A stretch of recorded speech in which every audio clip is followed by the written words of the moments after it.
Well, we're not here to talk about your problems. That We're here to is talk exactly about what we're Emily's here for. problems. I have plenty. We'll introduce you, and then we're going to hear all about your problems. So Okay, sounds good. It's like therapy. that was our last episode. Honestly, Actually, we had a counselor on. Oh, wow. Okay. And we were like, yeah, tell us about, sports psychology. And then it just turned into Thomas and I crying about her diving. Okay. Well, no, I was thinking you guys would be my therapist. Oh, hey, we are now Let's a little see. bit more equipped. Yeah, let's see Technically, how this works. we found out that we can do that. We are therapists now. You don't actually have to have a license to be called a therapist. You have to be Okay, a licensed well- to be a counselor, but not a therapist. Oh, okay. So- I did not know that. There we go. Interesting. Yeah. Okay. We'll do our best. Yeah. We have Just kidding. 2 hours of education on this. Yep. So feel pretty good about it. If you'd like that same education, listen to our last episode. Perfect. I will. Well, today we have Emily Apollonio. We have known you for years. You and your husband, Brandon, have been customers with us for a long time. We got to work with Brandon a lot and Human Project. For those OG customers, you might remember Athlete or Motive, a couple of the pre-workouts from Human Project. Loved working with him. Miss seeing him on a regular basis. Miss seeing you on a regular basis since not in store as much these days. But you have been up to some very interesting stuff as of recent. I think I've gotten to talk to you about it once when we went out to dinner. I was going to say like a few months ago, but it was probably like a few years ago. That was definitely a few years ago. That's how it be. Yeah. But you own a company called IP Labs, right? Yes. Interstellar Performance Labs. And you will have to, I know I asked you a bunch of questions. I've asked you a bunch of questions before, but I'm going to let you do most of the explaining. But for my understanding is you are working to make sure that astronauts are prepared physically to take on the physical demands of legitimately going to space, right? Very close. Okay. There's a lot more to it. I'm sure. Yeah, absolutely. So I primarily work with what we call analog missions. So analog missions are ground-based space research missions where we do, they do 3 key things, one of 3 things. So they do research, scientific research. So it's way less expensive to test things here on Earth before sending them to space. Whether it's team dynamics or crew composition or technologies, operations, policies and procedures, those kinds of things. So lots of research, or they are a training opportunity. So before sending astronauts to space, they go into an isolated, confined, and extreme environment to understand their crew dynamics, understand their own individual stressors, the team stressors that they might encounter together as a crew. And so those kinds of things. So we work with people who are preparing for space, but also we work with groups who are aspiring astronauts. So they want to know what it's going to take for them to actually become an astronaut. And it kind of gives them that leverage of experience and opportunity. And so that's another bucket. So we have research, training, and then also entertainment and experience. So a lot of people do analog missions because they've always wanted to go to space, but they don't have $1 billion and they've exceeded the age threshold, right? So they're like, I would love to go and see what it's like to just kind of like live on a lunar or Martian surface. What's it like to do these types of things and do, astronaut-like things? And so they'll go live in this dome, this habitat in a isolated, confined, or extreme environment with a crew, and they'll kind of have this entertainment aspect of it. So there's 3 different reasons why we do analog missions. And so I work with everybody who is going into these analog missions. And then we're also starting up an astronaut mentorship where people are developing their human behavior and performance competencies. So there's 8 of those. So it's a lot of human factors, psychological stuff, but also the physical side of things. So physically, go ahead. Sorry, yeah, physically, you are doing all-encompassing, getting Yes. people ready to go to space and helping them experience what it's like to go to space. So Yeah, absolutely. That's very cool. So training for a ground-based mission, so an analog mission, is completely different. I say completely different. There are some similarities, but it's pretty different than actually training for going to space, because when you're in a space environment, you have microgravity, there's radiation, there's bone density loss, muscle atrophy, all of those kinds of things. And then on analog missions, I have done a mission on the top of a volcano where the ground was really unstable. So you're kind of building up your lower body for the most part, and you're working on refining your stability, your balance, your joints, the stabilization muscles. So that's like a really important thing for that specific environment. Another mission that I have done myself is inside a cave. So we didn't see sunlight for an entire week. We're rappelling, we're climbing mountains, there are cliffs inside the cave. So that environment requires very intentional training specific to that environment. So yeah, we do all kinds of, we like to call it operational fitness, training for the specific environment. Gotcha. Okay. So a lot more encompassing than just the physical aspect of it. I guess that's where my brain goes of like, how cool, like thinking about like, when I'm training, I'm training to compete in a bodybuilding show, or, when this person's training, they're going to be competing in CrossFit, or this person's, trying to be just more functional. You're training people to go to space. So that was definitely an interesting part to me, but that's cool. That makes a lot of sense that it's, you have to be physically ready in so many different, or like not physically ready, but be ready in so many different aspects to be like mentally and physically prepared to take on these things, and just have the tools and the know-how to know how to understand certain things. Well, yeah, in my mind, like I start to think of it, it's like, the like physical aspects and stuff like that of like getting ready, but like the mental aspects of getting ready for stuff like that. And it's such an interesting thing because like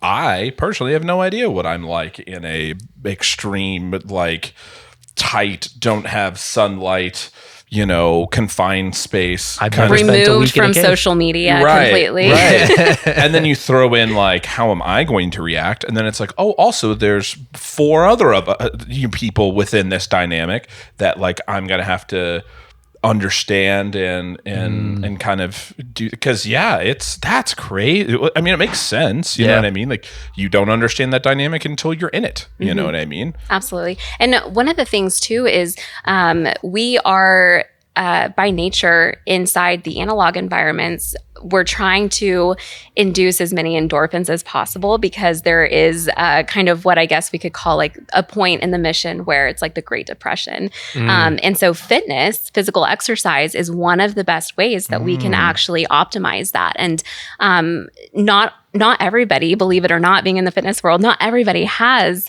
fitness training. They don't necessarily know how to properly move, or the body mechanics, or how to perform a proper push-up or a squat. And a lot of the times what ends up happening is someone will get injured during a mission because they were doing a push-up for the first time improperly, or they were squatting incorrectly when they were doing these fitness workouts, and they're not able to complete the mission objectives, especially, and that's especially important when you're doing research, because a lot of the times in these missions that are for research, it's because you have like PhD students who their thesis is depending on this type of research, or you have a governmental agency that has funded this mission, and they're relying on these 4 to 6 participants to complete the research objectives. And so if you have someone who gets hurt because they're doing lifestyle activities and they can't actually complete those mission objectives, that's a lot of money, a lot of resources, time, and energy that is kind of lost in that moment. And so that's why we put so much emphasis on the physical aspect of it. That makes sense. Yeah, it's a lot of money to get that person up there in the first place, and it's not like you got a second string that you can sub in. Yeah, hey, tap in, you're up. Yeah. That's great. How did you get involved in doing this? What was kind of the path that got this going? Yeah, you said like 2-3 hours. We have like 10 hours. Yeah, hey, we can go as long as we want. Yeah. So I was doing my undergrad and my master's all online while I was working full time as an aircraft accident investigator.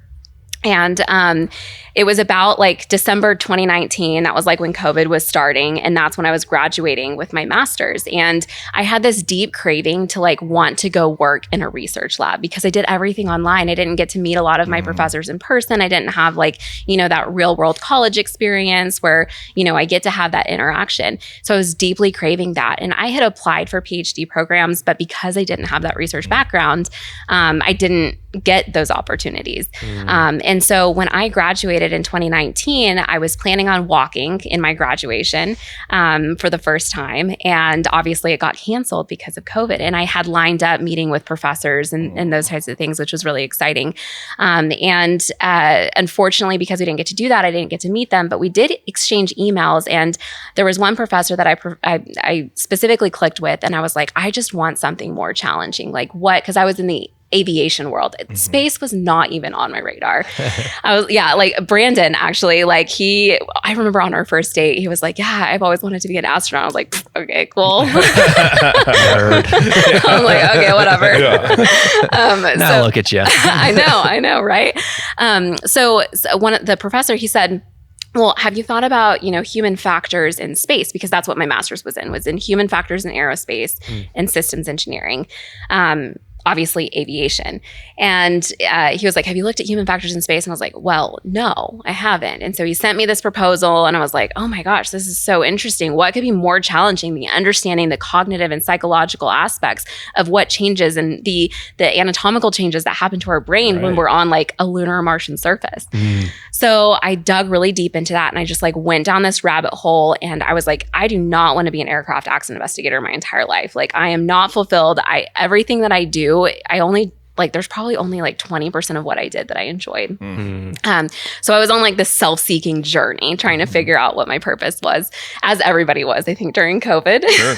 Yeah. So there was actually a girl that I knew through working out at a CrossFit gym. And I learned that her mom was on the board of directors for this organization called Explore Mars. And I was like, oh my gosh, can I talk to your mom? Like I was kind of like fangirling over like some person's mom, And she was like, yeah, let me see if she's interested. And she was. And so we met for coffee. The mom and I, we met for coffee and we talked for like 2 hours. And this woman made me feel like I could run through a brick wall. She was like a girl's girl. She is like what I feel like, just the energy that I feel like every woman wants to aspire to be. And she was like, you are going to go to the International Space University and you are going to train astronauts and then you're going to become an astronaut. And I was like, well, okay, my fate's decided. But she could just tell that there was something that was like a fire that was lit inside me during our conversation that I just felt like there was this spark, this passion, and I felt it. But I feel like she saw it before I did. And so I applied for this program called the International Space University. After I looked into it, I was like, there's no way I'm going to get accepted. Sure enough, I got accepted. And then I also got a full ride scholarship. Whoa. So this meant really big things for our family. So we have 2 kids. They're now teenagers. We had just built a home and we talked about it a lot as a family. And this meant selling our house and downsizing and allowing me to stop my job as an aircraft accident investigator because we were a 2-income household. So I took a huge leap of faith. I was like, and so did my family, we all did.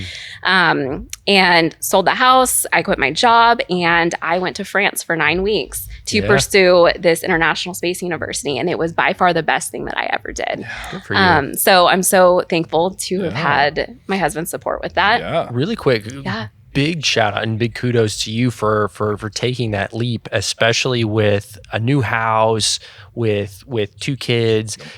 I know we've talked about, or Thomas talks about, is you only get a certain amount of chances to be able to make a career change for happiness, and a lot of times that can mean like taking a pay cut or having to change your lifestyle, and I think a lot of it's it's hard to do when you're young and in your 20s, especially as you start to kind of get in your career field.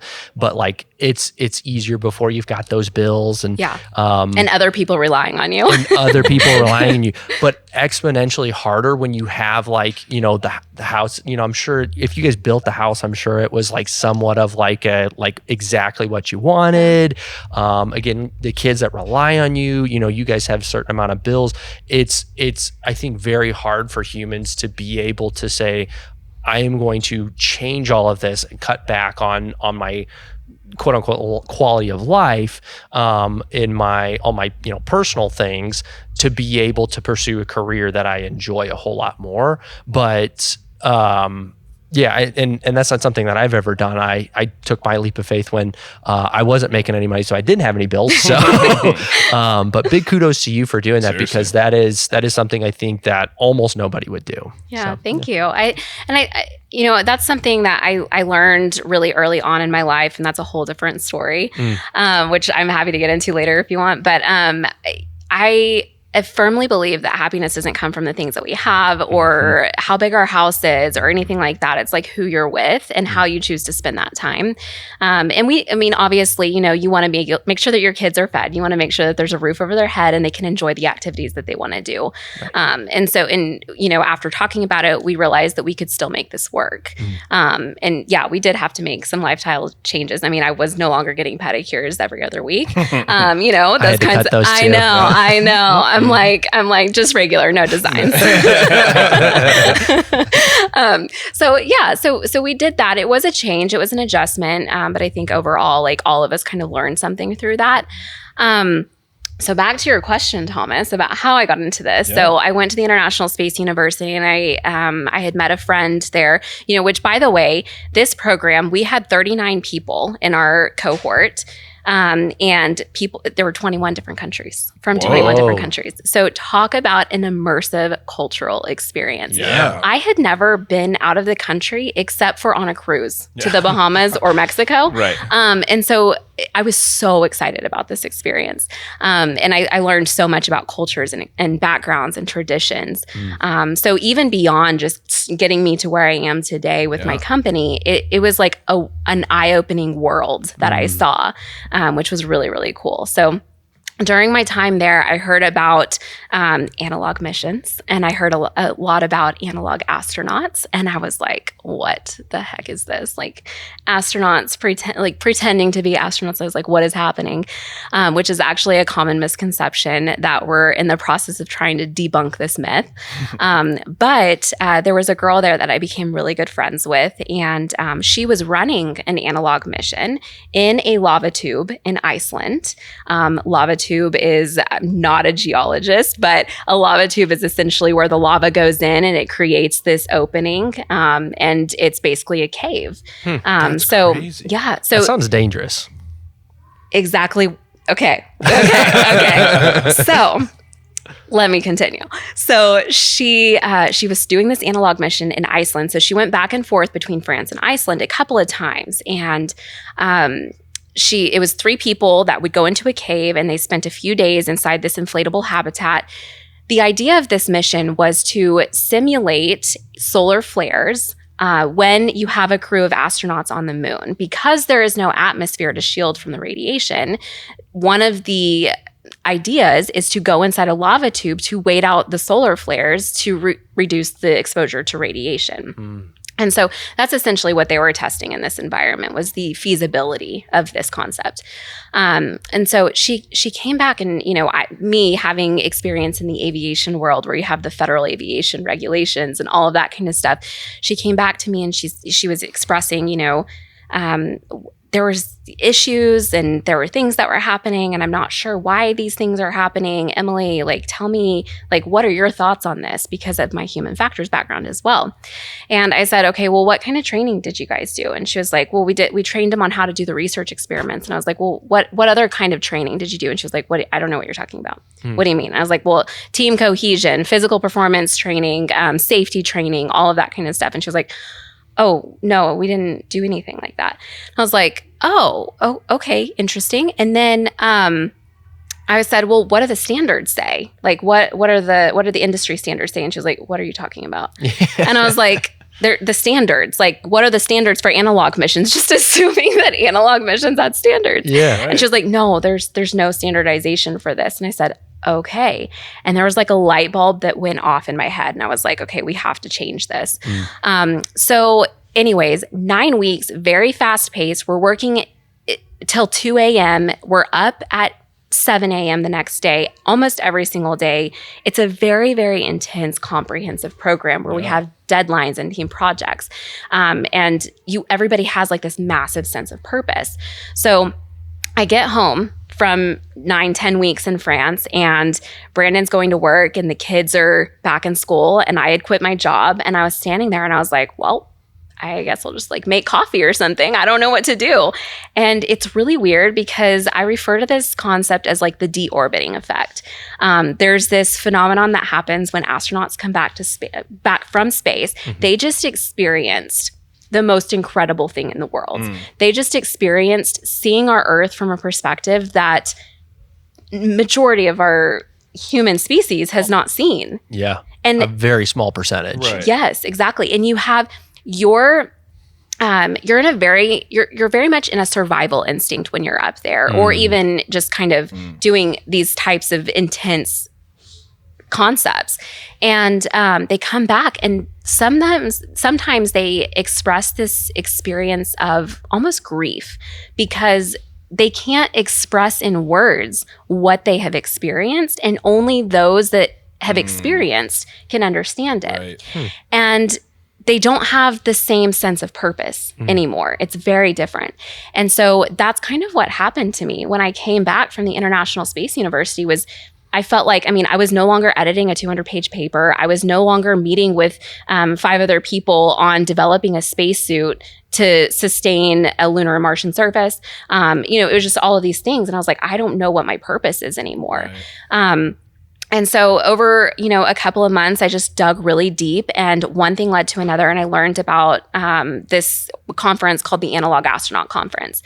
And going back to having coffee with one of the girls' moms that I lifted with, she said, my best advice is if you want to be involved in any industry is to volunteer for a conference, because you're going to get the best access to people and you'll get to go at pretty much no cost. So I quickly reached out, and they said, yes, absolutely, you can be a volunteer. And I was like, okay. So this conference was set. So this was probably like October of 2021. And this conference was going to take place in May of 2022. And I was like, well, I've never been an analog astronaut, so I hope that I can still go. And sure enough, someone had reached out to me and they said, hey, there's an opportunity I think that you should apply for. And it was an analog mission that was funded by the Department of Defense it was at high seas. It's on the big island of Hawaii, and it's at the top of a volcano. I can never remember the name of the volcano. I think it's Mauna Kea. I'd pronounce it wrong. Yeah, I'm probably not pronouncing it wrong. I remember seeing pictures though. Yeah, yeah. So, which I took a triad shirt, by the way. Yeah. That's how I earned my triad athlete shirt. So I remember that. Yeah. So, I was like, yes, I got accepted for it. It was like March into the beginning of April. So I was like, perfect. I can I'll be an analog astronaut by the time I go to this conference.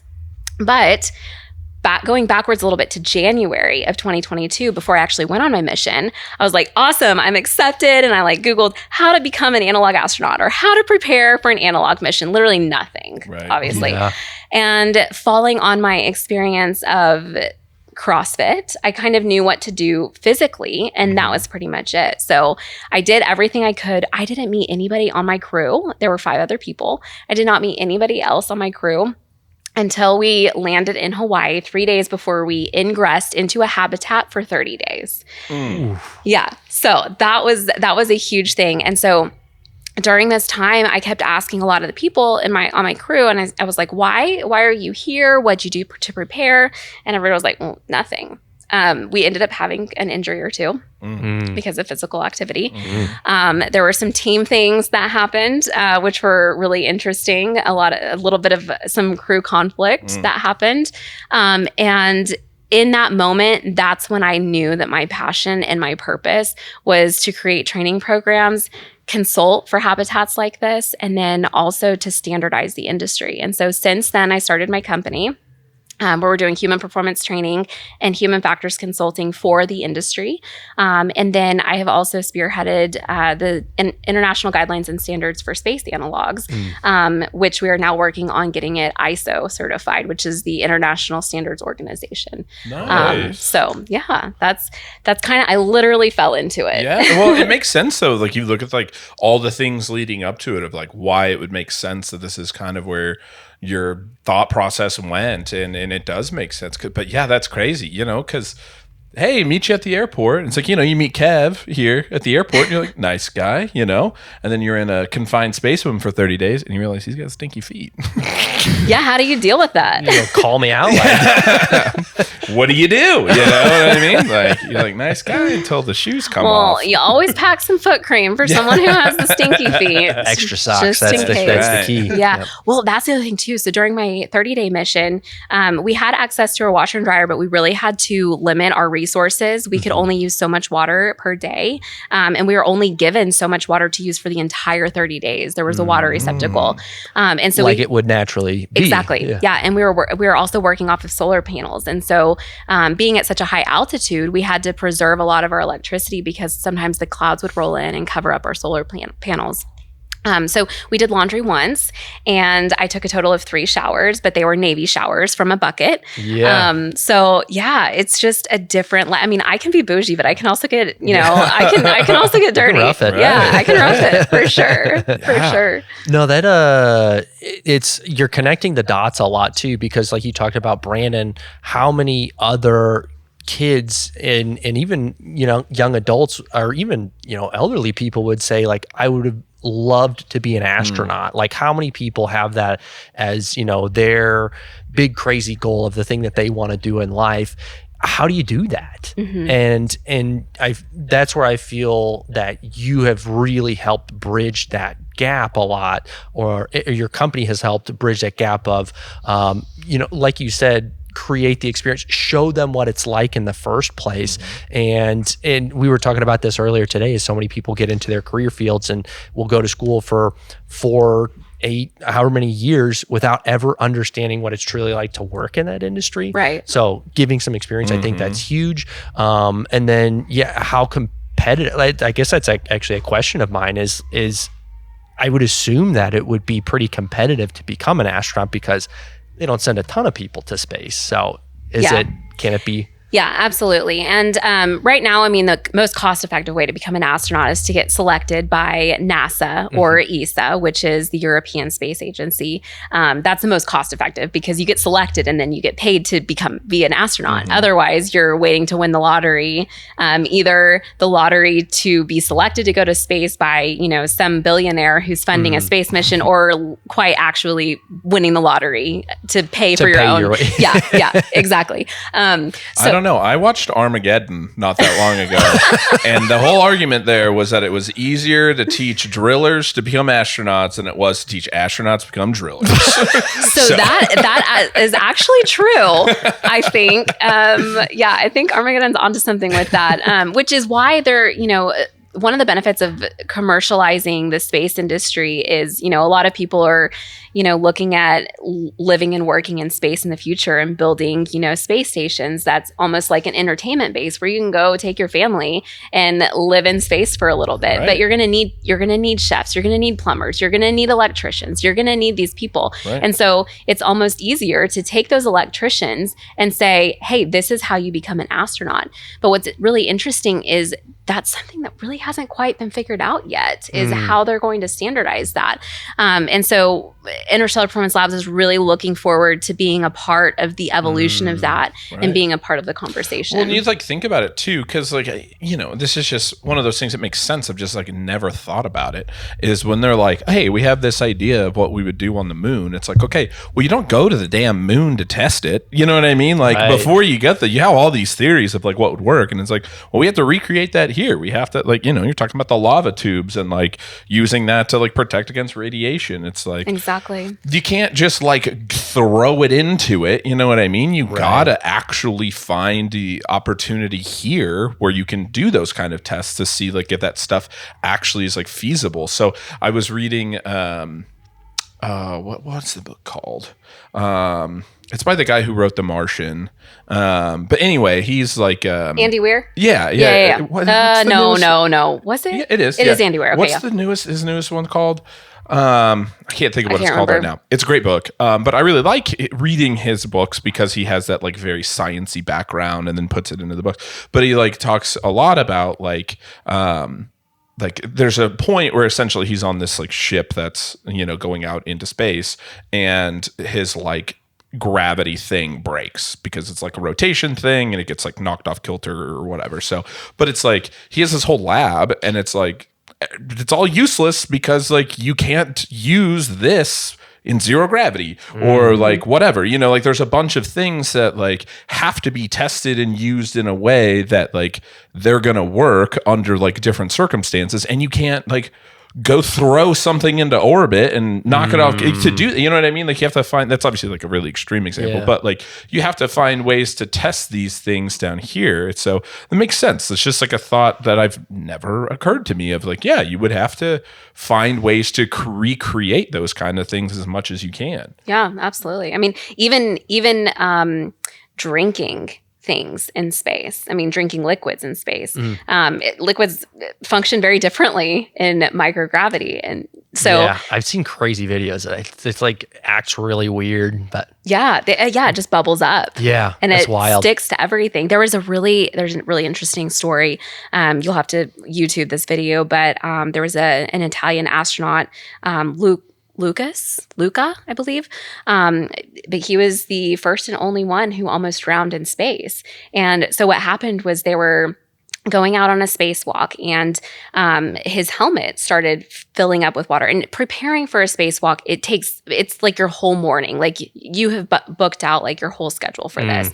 There's a lot of time, a lot of people are behind this, a lot of coordination at mission control, a lot of coordination with the rest of the team inside the International Space Station. And so him and another guy, they went out and they were doing an EVA to fix, I think it was a satellite on the space station.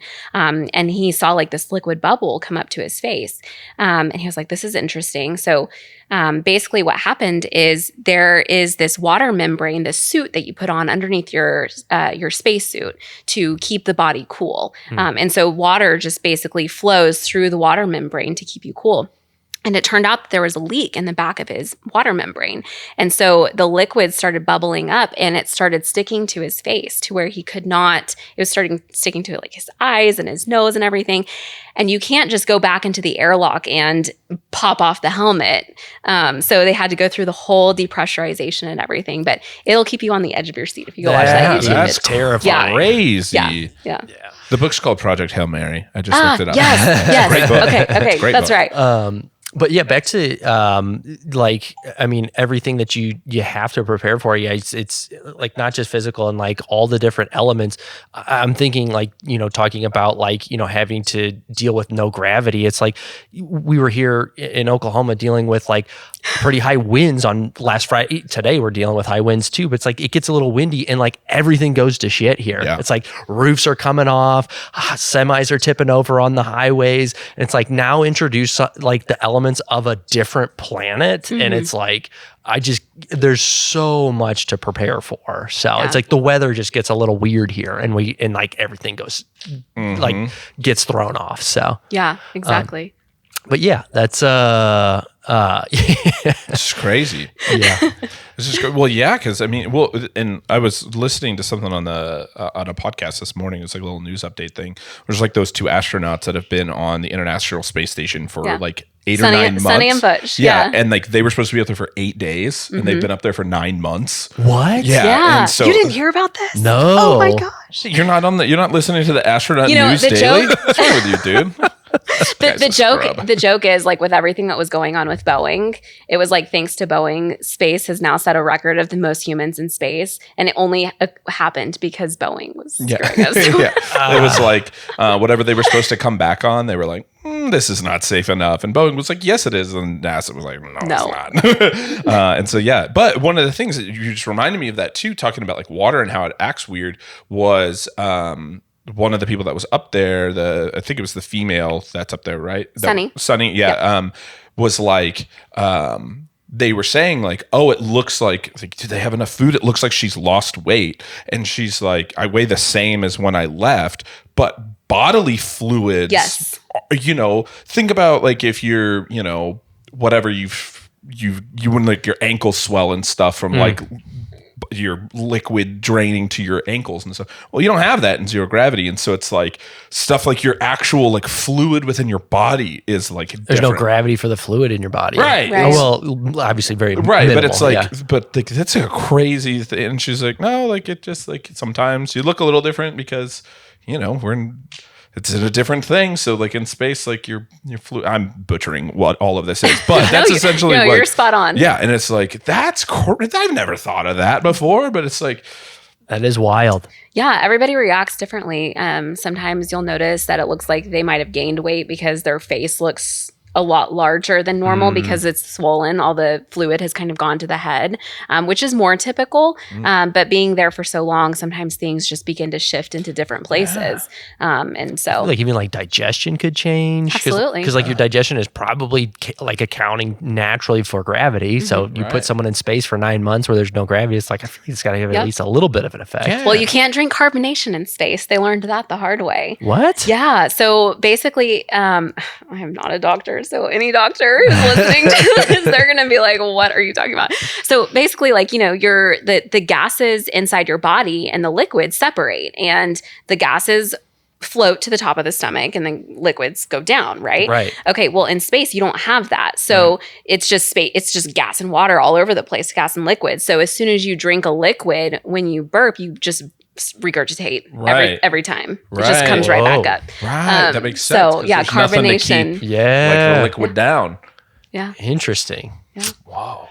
There's so many different, it shows, especially with, like you were saying, like turning essentially the moon potentially coming to this point where it's like you can take your family on a trip there kind of deal, which is like, I see that very much because like when I was a kid, it was just astronauts that work for NASA seem to go to space, or at least that's all I knew about. And then you get older and then you hear about like, oh, if you've got $1 billion, you can, buy a ticket to go to space. Like that became a thing. So it's like, okay, it's more of like, it is becoming more of an entertainment thing. And like how many people would pay a decent amount of money to do something like that? Yeah.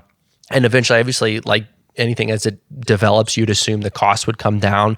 But I would assume the industry itself would just grow exponentially, because just like you said, you're not just sending these people to space. Hopefully everything is as streamlined as possible where they don't have to go through 9 months of training to do this, maybe at first, but you've got to pay, like you said, plumbers, cooks. You've got to, you got to get employees up there. Not to mention all the construction workers to build these things in the first place, or people that can perform construction work to build these things in the first place. So, right. I would imagine it would, just get absolutely crazy. I'm also imagining like an all-inclusive hotel on the moon. Exactly. Well, okay. I mean, if you think about what I think it's like Dubai that has these underwater hotels, right? I've seen like small, like single rooms underwater, but I don't know if I've seen an entire hotel. Look up underwater hotels Dubai. Okay. They exist. But and they're super fancy, but they had to send welders down there to do it, but they had to be scuba dive certified. Right. They had to be scuba divers. They couldn't just send a welder down there. So it's kind of a very similar concept, learning from building underwater structures, whether it's a hotel or whatever, to now taking that to Earth. Yeah. It's very similar. Yeah, were they hiring people that were experienced scuba divers or experienced welders? The Armageddon effect. Well, there is a special scuba diving certification for welding underwater, but you do become a scuba diver first. Yeah. But most people who become underwater welders, they are interested in welding. And then they're like, okay, I want to do it underwater. So they get a scuba diving license. Yeah, regular welding is not hard enough. So. Yeah. So let's take it underwater. Yeah. Yeah. You said the same thing. You were like, yeah, planes are cool, but like that's not hard enough. I was like, I need something more challenging. Yeah. That's not quite high enough. Yeah. I have to go to the bathroom. bathroom. You good?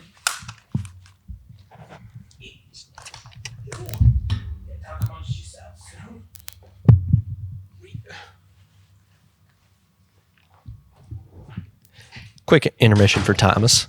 I am curious on like more of the specifics. So like I know you touched on briefly on doing consulting and working with individuals. And are you preparing to do any or like host analog missions yourself? Are you like, what's the day-to-day look like for you? Yeah. Oh gosh. The day-to-day is kind of all over the place.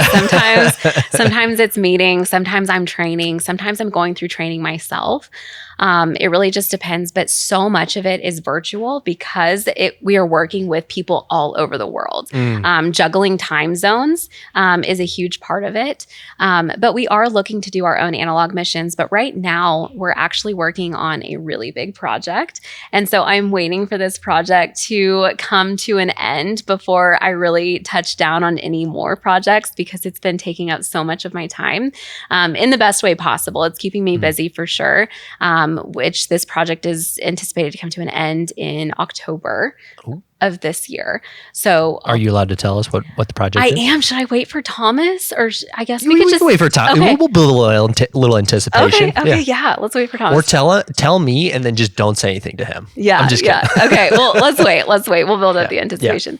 But so I will say I am actually, training to go on a mission myself at the moment. I am preparing for my next mission, which is probably going to be the most extreme mission that I have done so far. So I will be going to the Arctic in July of this year. And so it's probably the most remote extreme environment that we can possibly get to. So a lot of the training that I've been participating is understanding the operations and systems of the habitat. You're right there. You got it? I got it. Just a big, he's like the big, the Labrador that thinks he's a lap dog. The Great Dane that comes and sits up on the couch on your lap. Maybe. Yeah. So I'm going to the Arctic with 4 other crew members, and we're going to be doing research on environment conservation for the community there. It's going to be in Devon Island. And our biggest threats there are polar bears. So one of the things we have to do is make sure that we have, the shotgun loaded and ready to go. But it's not to kill the polar bears, I learned, because that is illegal. So it's to scare them away, which is also kind of frightening Just because to you're shoot like one of your crew members and then So run. you mean business? Okay, well, let's not joke. Just kidding. Yeah. No, and that's a huge thing about going into an environment like this with strangers because with the lack of standards, there were no background checks that were being done. You don't know where these people come from. There's been some situations where people have been, the mission has been shut down and people have been removed from a mission because of things like this. Because people are crazy, and then you put them in crazy environments, without the crazy comes checking. out. And to be fair, sometimes they don't know they're crazy until they're tested. Right. Yeah. That makes sense. Which most of the time you can kind of tell Yeah. the people. Yeah, when someone's got it in them. Usually you Not can always tell. though. So the Arctic's going to be a really cool mission. I'm very excited. It's going to be very remote. We won't have contact. We will have Starlink, but because of the simulation experience, our crew has decided not to have contact with our families unless it's an emergency or something like that. That's another element that's crazy to me because on the last podcast, we were talking about how wild it is to go just like 30 minutes without getting on your phone or watching TV. To go for that to be just, it even seems just like one small element to these analog missions. Yeah. It's just like, also you don't get social media. It's like, that's fine. We'll be dealing with like polar bears and freezing cold temperatures. It's like, but also no social media. I bet a lot of people are not prepared for that element. You know what? During my very first analog mission, I really had no expectations, and it was 30 days without phone. The only thing we did have was email, and that was it. So emailing with family and friends was all that we could do. But oh my gosh, actually, I loved it. Yeah. I kind of loved like saying, "Hey, world, I'm not going to have my phone for the next month. Sorry, Nothing I can do. peace out." And Yeah. then I don't have to worry about it. So I'm actually kind of low key looking forward to it. That sounds nice. So this one was only going to be 2 weeks, but because of the remoteness, a lot of our transportation is going to be dependent on the weather. So we may have to wait out. We might have to. We plan to be there for 2 weeks, but if the weather just isn't lining up correctly with the charter pilots, then it's going to be one of those things we're just there until we can leave, and that's pretty much it. So it's sorry, say again where that's at. Devon Island in the Arctic. In the Arctic, yeah. I've been listening to just random podcasts recently about when them first starting to explore the Arctic or trying to find a pathway above North America, and like how many people like got stranded up there and how crazy it is, and like all the stuff that they went through, and like how tough it is for ships to get through that area. It's just it's a wild environment up there. So it should be fun. What's the average temperature? I don't remember. Cold. I'd imagine Cold. 50s, 45, 50. I mean, they go in Celsius, so that also confuses me. I'm like, as I did live in Paris or in France for 10 weeks, and I had all these people around me that only spoke in Celsius, but still I like can't get the translation. I just know that 0 degrees Celsius is the same as 32 degrees Fahrenheit. Yeah. Yep. So it's a -6.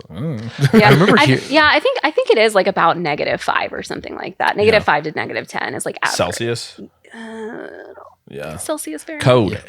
Very Cold. Yeah. It's cold. Yeah. No, that was a random stat for me to ask you, but Yeah, I don't know. I'm gonna find out. but yeah, it's we know it's going to be cold. That's for sure. Yeah. But she apparently has a big project that she's been working on. She wanted to wait for you to tell you though. So I had to wait for you to hear about this. So I'm sorry, I had to tinkle. Okay, so the project that I'm working on right now is called The World's Biggest Analog.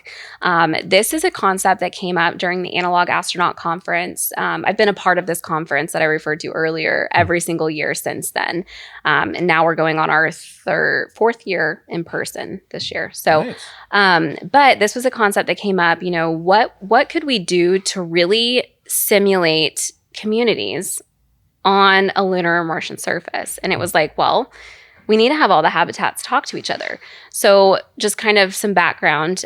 Right now, I work with habitats across the world. We have one in Poland, one in Spain, which is the one that I went to that was in a cave. We have a few in the US, Brazil, India, and Australia. I'm missing something. I know I am. Anyways, these are like the main core habitats across the world. And they all run analog missions consistently throughout the year, but never have they actually ran a conjoined analog mission where you send crews into the habitats on the same day and they communicate together the entire time. So not just the dynamics of your crew, but also the dynamics of them interacting with all of the other crews. Right. And so it's essentially to simulate if we have multiple settlements or multiple colonies on another surface. And so what's actually really cool about this too is we're going to have some that are lunar and some that are Martian. Now, the difference with this is the communication delay. So with Mars, if we were to communicate with people on Mars today, we could expect up to about a 40-minute response time. Maybe 20 to 30 minutes one way. So you're looking at about a 40-minute to 50-minute response time. So they have to be pretty autonomous. They have to be able to do things on their own. A lunar surface, you have like a minute to 3 minutes max. So it's going to be a little bit different. So we're going to have some habitats that are operating on that time delay where you have like that 20 to 40-minute delay, and then some on the lunar surface. But they're going to all be conducting the same research experiment. So what Interstellar Performance Labs is doing is we have recruited and selected and trained all of these crew members. So we are at 60 crew members right now. Whoa. And so we just went through, we finished up cohort 1 of our training group, and we're finishing up cohort 2 now through the programs that we've designed through Interstellar Performance Labs. And so we have about 60, oh yeah, sorry. You're okay. So we have about 60 to 70 people that we're training to participate in this mission, because we have 6 to 10 participants at every single habitat. Wow. And so, yeah, that's kind of the big thing that we've been doing. And, usually with our training curriculums that we do with our cohorts, we've worked with 6 people at a time. So to go from 6 people to 60 people has been a huge jump. We have had to pivot significantly on the business side of things and how to deliver content and good, not just content, but good quality content. How are they actually learning the material? And how do we implement that into making something that's sustainable for the future? Yeah. So will the 60 to 70 people, will this be primarily people prepping to become astronauts, or will it be more on the entertainment? Will it be a mix of both? Or yeah, so this specific mission is going to be in that research-based bucket. So we are conducting research. A lot of different researchers from all over the world, universities, startup companies, things like that, even just students too, have submitted research proposals to test out crewing, team dynamics, psychological studies, technologies. A lot of VR stuff is coming out, which is really cool, to test out how can the crews communicate through virtual reality. Can they put on an Oculus and like see each other's little character, their avatars, and like hang out and do workout activities together? And so a lot of researchers have contributed their research to this. And so all of the analog astronauts are going to be participating as researchers in this mission specifically. The group of people is really diverse, not just from a cultural and traditional background, but also from an age range. I mean, we actually have like 49%, I think 49% male and 51% female, which is like a really awesome ratio. Yeah. We didn't necessarily try to do anything like this. We really wanted it to be completely organic. But the age is anywhere from 19 to 65 years old. Whoa. So it's so diverse in terms of age of people. And so obviously those younger people are probably people who are looking to become astronauts in the future, and they want this experience. And maybe the older population is like, well, I'm past the age bracket and I'm not a millionaire, but I would love to contribute to this research. Or maybe sometimes people don't even necessarily want to go to space, but they want to contribute to human space exploration. Yeah. Too. That's such a cool way to be able to do that too. Yeah. Yeah. And it's such a cool thing too, because like if you think about it, like what you guys are providing is like there's so much besides just like what they're actually doing and training themselves. It's like you're also creating an environment that's like not easy to create, in the sense of like from like a psychological standpoint, from studying like the sociological standpoint, like all those kind of things where you're like, hey, we're gonna have all of these people doing this, like, and like you said, like research on like team dynamics. It's like that, I imagine, might not even be like influencing the teams in any way. It might just be like watching and seeing what happens when you have all of these people in a cave across the world communicating with each other with 40-minute, like how does that team dynamic hold up or break down, and like what are the psychological effects? Like there's tons of stuff that like I could see why a university or something else, like somebody doing research would be like, this is insanely valuable information to me and I can't go recreate this like you guys can, you know? Yeah, so I'm curious, and I hope I'm not asking too much, but is the funding coming like primarily from like grants, or is it? Yeah, that's an interesting question. Or is it a mix of different funding? It is a mix. So some of the habitats are self-funded. This is a really interesting industry, and I am the first company to do what we do. As far as I know, I am the only company that does what I do at this time. The analog astronaut industry is fairly new, and I call it an industry. It's really a niche right now, but the way that they started was even during the Apollo missions, they would send, some of the astronauts or even test pilots into the capsule and say, hey, hang out here for 24 hours and see how you feel. Make sure you can function the buttons and reach everything everything and stuff. Right. And that's essentially an analog mission. Right. But it was very much for research purposes to collect information and make improvements on operations and systems within NASA. Even just the equipment, I'm sure. Yeah, exactly. And so, NASA and ESA have done a really great job at kind of developing this within their infrastructure. But then we started getting to this point where, there were people that wanted to be a part of this, but they couldn't at that time because they weren't a part of, NASA or ESA. And so they started doing these analog missions on their own, and they wanted to contribute to human spaceflight. And that was like the number one driver, was how can we contribute to the future of human space exploration, and how can we provide meaningful research and results to this? So they started doing these analog missions, but they require, and this is kind of like my hot take, my unapologetic opinion here, but a lot of these habitats require analog astronauts to pay to participate in these missions.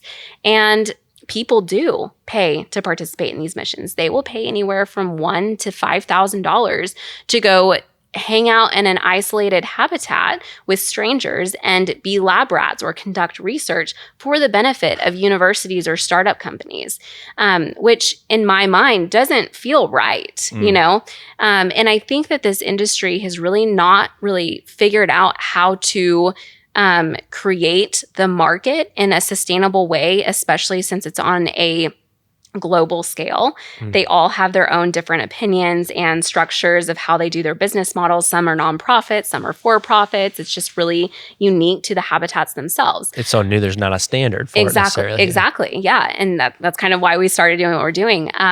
There are some missions that are funded. So the one that I participated in was funded. So I did get paid for it. Nice. Do you want to guess how much I got paid for?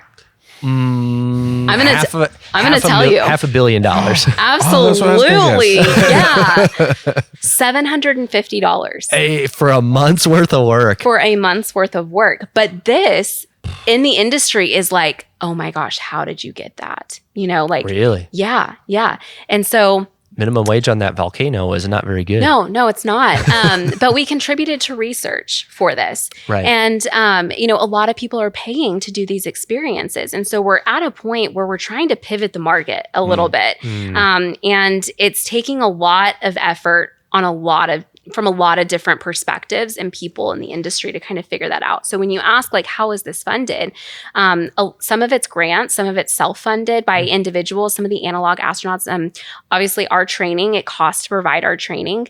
And that's, they're paying us for the training. But in terms of like the habitats themselves and the infrastructure, the researchers are also paying kind of like a research fee, which I think is fair because they're the ones that are getting the grants. They're the ones that are getting the money to conduct these research experiments. So that makes sense. It really just depends. I mean, if you're going to be a researcher in one of these habitats, I feel like you should get paid. If you're going for entertainment, yeah, you should pay for it. It's like, you're not going to go to SeaWorld or Disney World or something. Get paid to look at I mean, some people do, and they've made it their job. That's cool. Right. But yeah, so it really just depends on what the purpose is. And that's another thing that the industry really hasn't figured out. All the habitats are trying to do all of the things at the same time. Yeah. I guess that makes sense, though, of everybody kind of trying different angles and trying different funding and seeing what kind of works. And I'm sure there'll probably be, certain analogs that, hey, this type of funding, going about it this way has worked really well. And then there'll be, copycats from there and it'll change the standards. So it's obviously, it's in a way kind of sad that like, hey, you have to pay to contribute to this research. But at the same time, it is really cool to hear that people are willing to contribute $1,000 to $5,000 to just be a part of this. Yeah. That they're that enthusiastic about being just a part of the research itself to do that. So that's inspiring to me to hear that. Right. I mean, and part of that too is they see it as a stepping stone to becoming an astronaut. Yeah. So they're kind of investing in themselves from that perspective. So yeah, it's a little different to go to SeaWorld and then to be the dolphin. You know what I mean? If I'm the dolphin, I should probably get paid. Yeah, what are they paying those dolphins? Not enough. That's everything you're explaining. I'm learning a lot. I feel like it's all starting to like really make sense. I know when we when I met with you last time, it was like, man, this is really cool, but I don't feel like I fully understand it. I didn't either. It's fine. Okay. But it's all starting to click, especially with the, there not being standards and you working with multiple analogs. I feel like that makes a lot of sense in the sense of and that's one thing I really enjoy a lot, and why I enjoy what we do is there is no corporate office. There is no, there are some standards within the industry, but the industry the standards are pretty old and it needs to be updated. So it's like we get to create our own standards. It is a lot of pressure and can be really frustrating, and it can be a lot of trial and error.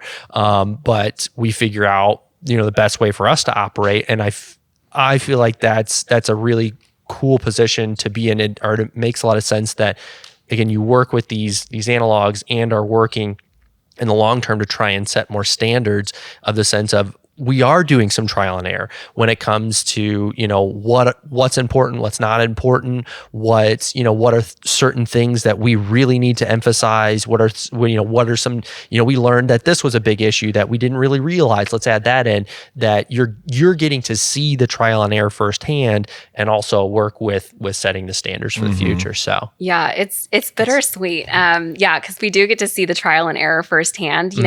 There's a little bit, being in the supplement world, like you said, there's some standardization, but you guys get to kind of still do your own thing, but you have a little bit of fallback to look at some lessons learned from other companies, other formulas and stuff like that. What did they do right? What did they do wrong? Yeah. And so what we're doing is we're looking at, okay, what can we take from the space industry? What can we take from the aviation industry? What can we take from the medical industry, construction industry, and what's relevant to what we're doing? What works and what doesn't, what makes sense. And so we are literally trying to fail as fast as possible. Right. And that's almost sometimes all I feel like we're doing, which is why I say it's bittersweet. So, right. Yeah. You got to fail to learn those lessons sometimes. That is, I'm sure, an interesting part is you're not jumping into an industry that's existed for 50 years and just, changing the standards. There's not a whole lot of reference there to begin with. So I don't really know what that's like. Yeah. And it's also interesting of like, hey, we found out that this doesn't work, and that's a good thing, but that still kind of sucks. Yeah. I mean, imagine creating the very first vitamin in a pill form.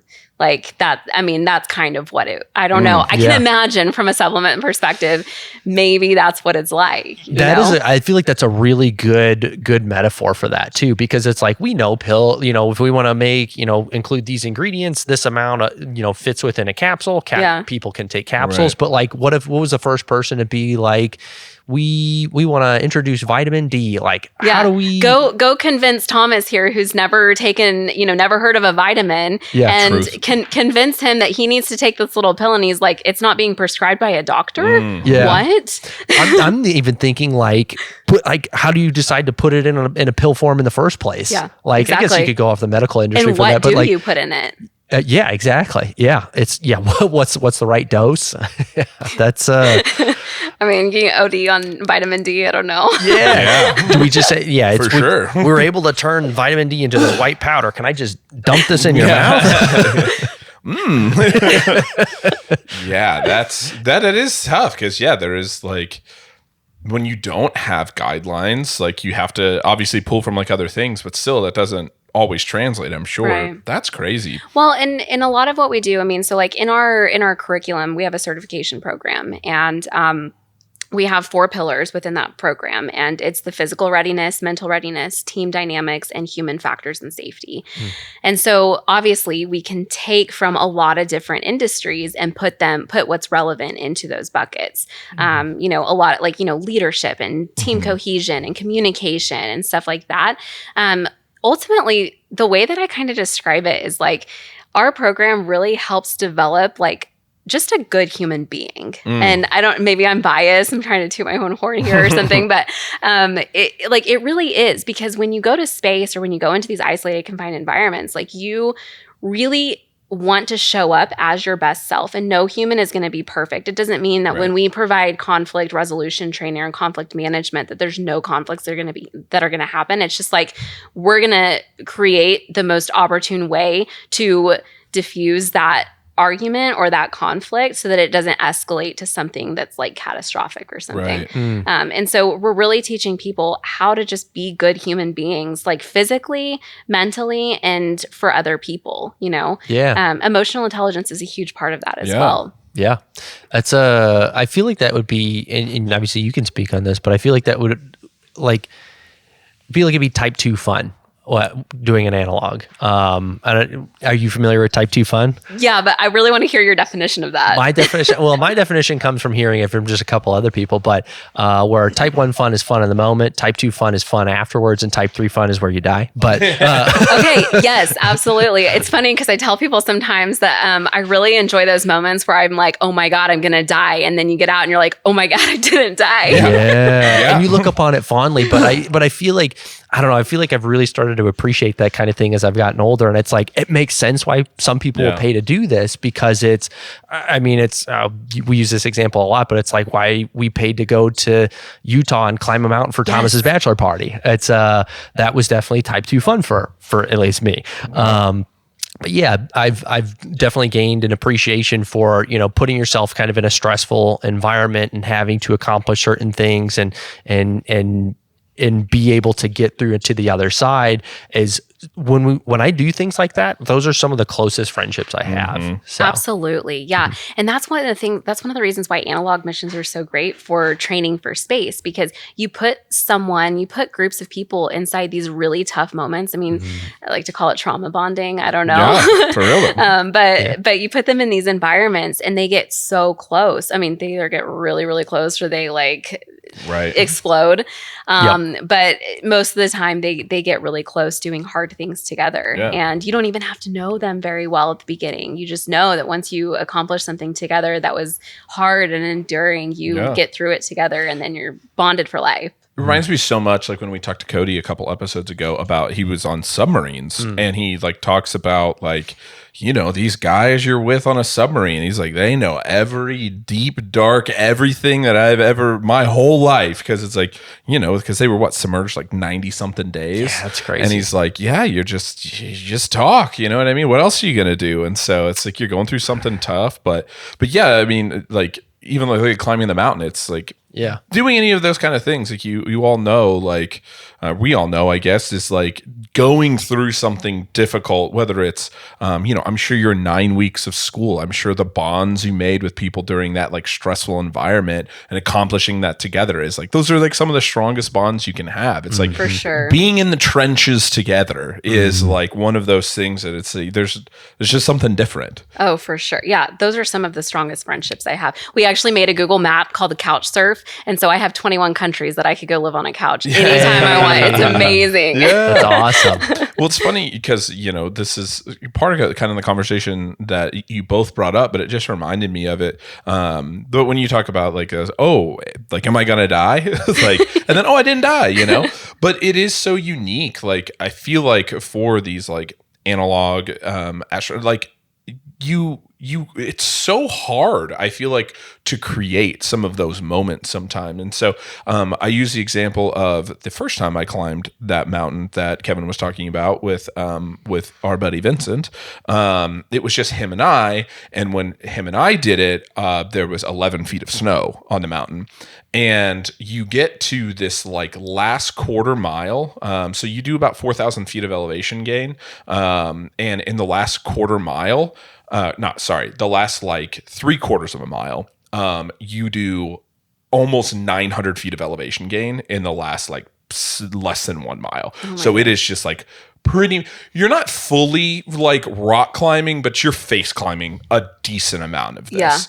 And there's definitely like, we have some pictures where you can see it's like you get to a little ledge and you're standing and it's like, it's going up at this angle. Up, yeah, right? It's like it's pretty crazy how much you're climbing.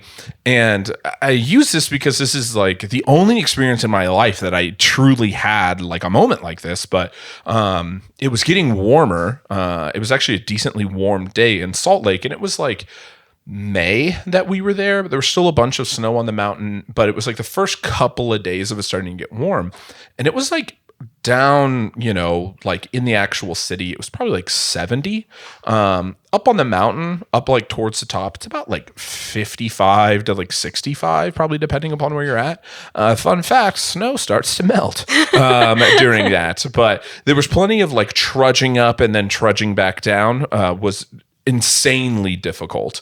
It took us 11 hours to go up and down, and my average heart rate for that 11 hours was like 172 for 11 hours. Yeah, just like, this is crazy. Because like as you're coming down, it's 11 feet of snow, and it's too steep for snowshoes. They just become skis. So like you don't want to do that. So you kind of have to just trudge it, and like every third step, you just literally your foot just shoots all the way down to like the snow's at your hip, but your other leg is sticking out. So you just have to like pistol squat yourself out, and then 2 more steps, and then your other leg post holes all the way down to your hip. Frustrating. Oh my gosh, it's insane. And so it's just like the whole way back down, like until you get below the snow line, which took us 4.5 hours probably coming down. It's just post hole, climb out, post hole, climb out.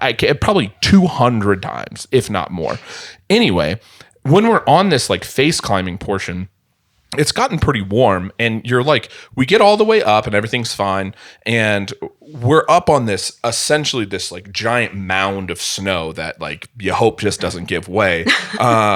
And it's really interesting because you get all the way up there and you're sitting there and you're like, oh, we summited. I'm not excited because I don't actually know I'm going to make it down right now, because I'm going to have to face climb all of this snow now backwards in order to get down. Oh my God. And there's this area where the snow had gotten shallow, but it wasn't shallow enough that you could grip the rock, and it wasn't deep enough that you could really like slam the snow in with like your boots in order to like get it to hold.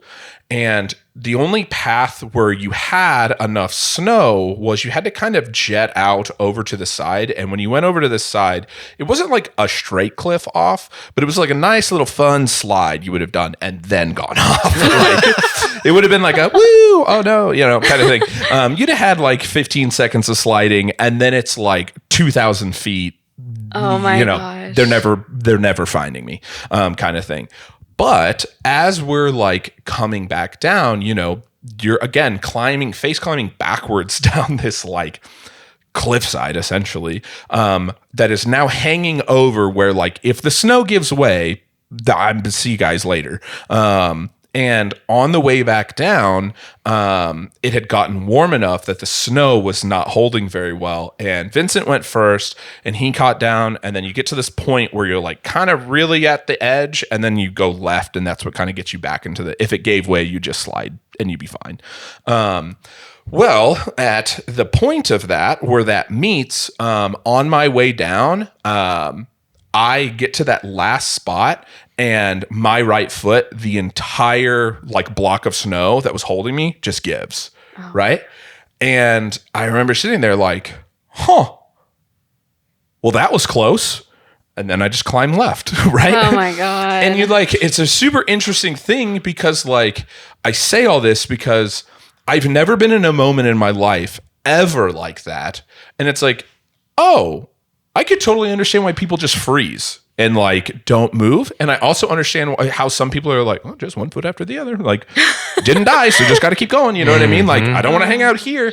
And it was just like a super interesting thing where you're like, oh, I now kind of understand much more than, I've never been in combat or like anything like crazy where you're like, oh, I understand to my very small extent of like this experience of how people can like just lock into those moments and just be like, okay, I'm not going to freak out. If I freak out, I probably die. Like, I've just got to keep doing what I need to be doing. Otherwise, like, I'm in a really bad spot. Yeah. And you realize that there's like probably a fork in the road where like your brain either's like, yep, keep going, or you're like, sorry.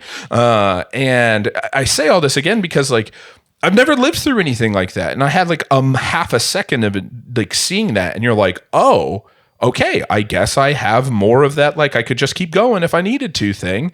Then I have the like, oh shit, I just freeze and like freak out kind of thing.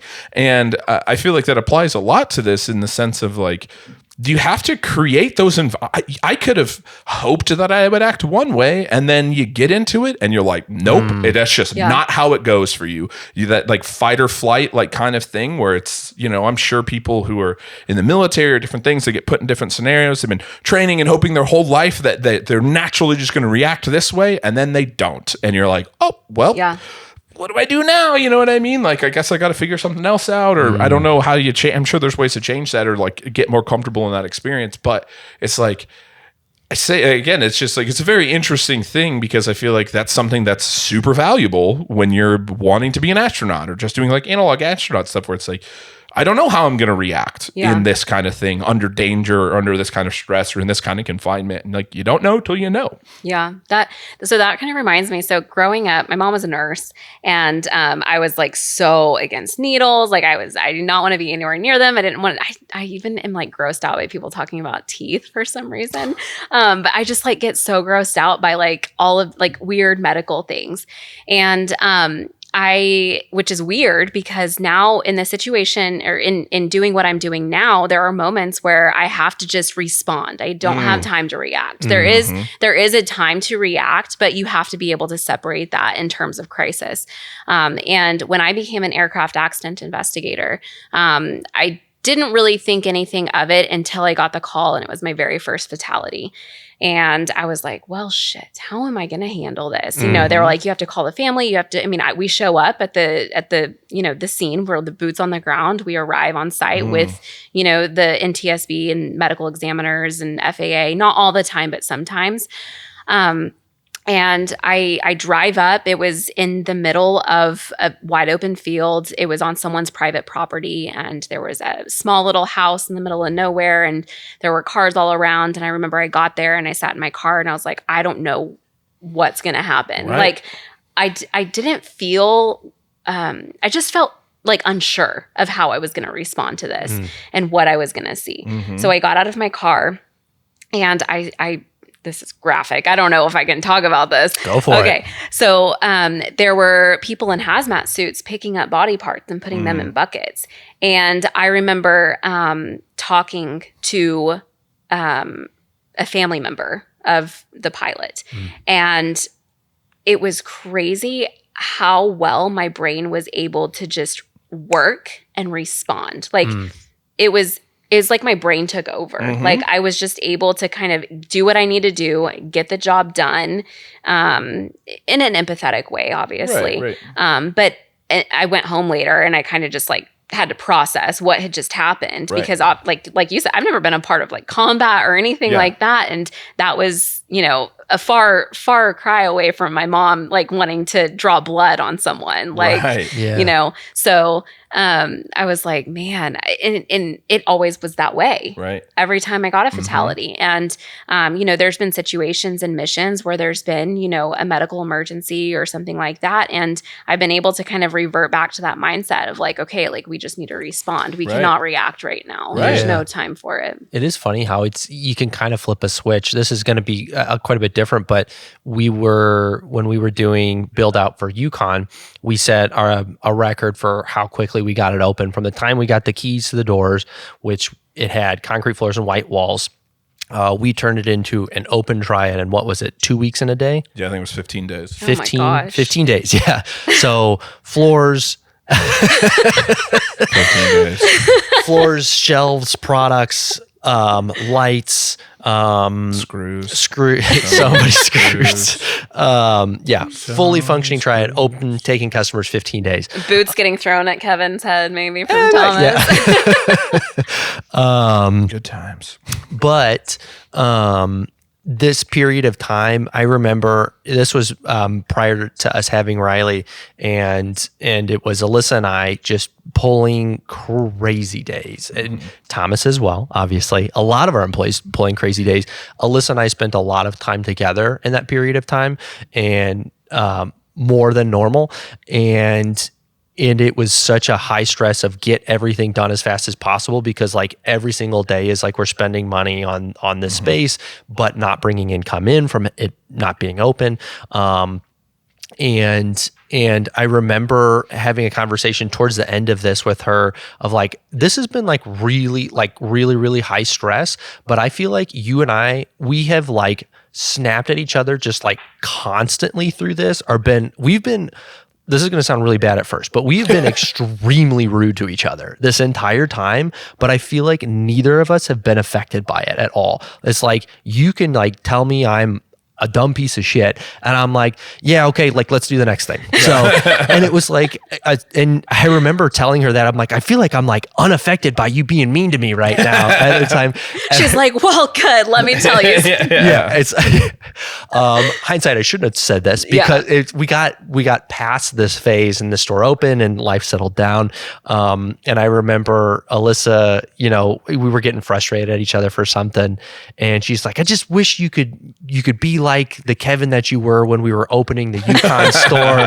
And it's like, that's not fair. You're wanting to be mean to me all the time with no repercussions. That's not how this works. Yeah, I'm like, that was a very unique situation of us being under a time crunch of getting the store open as fast as humanly possible with a big goal in mind that was just absolutely crazy. So it's like, I don't know, it kind of flipped a switch for me. Yeah. It put me in a different mindset. Well, and what's so interesting about it is it's like, it's not a choice. Like I didn't like in that moment, like I'm sure like someone with you, like I did not like consciously think like, okay, if something happens that like, I feel like, then I'm going to react this way. And it was just like, no, it went. And I'm like I was just like, well, all right, got to keep going. And it was like, and like you said too, like processing, I got back to the hotel room and was sitting in the shower for sure. You're like, just like water on me, like, all right, wait a minute. That was closer than I almost didn't come back from that. That was cool though, huh? Let's do it again. Yeah. We did. And we did. Yeah. No snow though. That was good. This all kind of reminds me of our buddy Trey, who just actually moved to town. He's been in law enforcement for years. His dad's been in law enforcement. He's got a lot of family members in law enforcement. He's talked about how much training police officers go through to prepare for, to be able to, use their weapon correctly, to be able to, be in high-speed chases or, be, in tactical environments. And he always talks about there's, you can train for all of these physical things under low stress circumstances, but you really have to put someone in a situation. And I'm going to butcher this, but he was actually working for a while on starting a program up where there's like certain equipment that legitimately simulates being being shot with a gun, and like that feeling and the stress and the anxiety, and there's certain things that you do to like raise your heart rate up. He's like, and then you have them try and perform in that situation when their anxiety is higher than it's ever been in their entire life. Now have them try and use their weapon at that point, or drive their vehicle at that point, or but yeah, it's like you can do it all with low blood pressure. Now do it with really high anxiety. So you talking about the analogs in creating, a very stressful environment, is I feel like that's necessary, because like you go to space, there's naturally going to be a lot of stressors up there because things are so different. You have to prepare. You have to make sure people are prepared to be able to put one foot in front of the other and not just freeze. Right. So. Yeah. One of the things I tell my candidates all the time, that's what I call them, they're candidates, is, we're going to talk about conflict management. We're going to talk about communication strategies. And one of the group projects that they work on together is around small group living. But they basically build guidelines based on like crew etiquette, roles and responsibility, like who's going to take the trash out. I mean, you would be surprised at how simple these things are, but how volatile they can be, or they can become. Like I took the trash out yesterday, like somebody else has to take it out. The other thing you have to do in analog missions is take care of compost toilets. That's another big thing. The bathroom facilities are very similar to a rough situation that you would find maybe in space or on another celestial body. But one of the group projects they do is talking about small group living with like cultural dynamics and conflict, communication, roles and responsibilities, and crew etiquette. What time are we going to turn the lights off? All those kinds of things. Right. And I always prepare them. I'm like, you guys are going to argue. Yeah. There will be times when someone is going to be irritable and it's going to get to somebody else. But how are you guys going to manage that? And so developing these kind of like crew specific guidelines really helps them create a starting point to how to navigate those situations when they arise. And you're not going to ever plan for every single situation. You're just not. Right. But it's a really good starting point. And so they take those guidelines that they develop, and then we give them scenarios that they have to basically, how are we going to address this scenario using the guidelines that we've set out? And oftentimes what they'll find is that they didn't actually create a guideline that addresses one of the points in that scenario. So they'll go back and then create that next guideline. And so they kind of have like a guidebook for their own crew to navigate difficult situations. And then after that, they have like a debriefing period where it's like, okay, what did we use? What did we not use? What should we have added? And then other crews in the future can kind of help build upon that. Super cool. Yeah. That's like, you bring all that up and it's super interesting because it just reminds me of like just a small example too of this where you realize how much of an effect this stuff has. But for my wedding, we got married at Zion National Park in Utah, and there was, I think in the house, there was like 38 of us that stayed all under one roof for like crazy. There you go. Yeah, super fun. Do you know how stressful it is because you can't just free for all 14 bedrooms, right? And 35 people. You're like, okay, we spent weeks like, okay, who's going to stay in whose room? Who's going to be with who? Okay. It's like a seating chart on steroids. Oh my gosh. Yeah. Because you're like, hey, there's 3 beds in this one room. Like, who's staying in them? And it's like trying to balance like, okay, well, all of my friends and significant others don't equal the perfect amount to just do this block of rooms. Like, we're going to have some crossover. Like, okay, who knows each other? Okay, they don't know each other, but like, they both got kids. That's something they can talk about. Like, you're like trying to figure out all these things. And then you get one variable that you're not even thinking about or expecting. And that is that Chad Miller snores like a fucking chainsaw, right? And you're like, oh no. Yeah. And like, luckily I sleep with earplugs in, and luckily I brought a whole case of earplugs, and I was like, here you guys go, problem resolved, because I don't know what else to tell you. Right. I don't know where you're gonna sleep.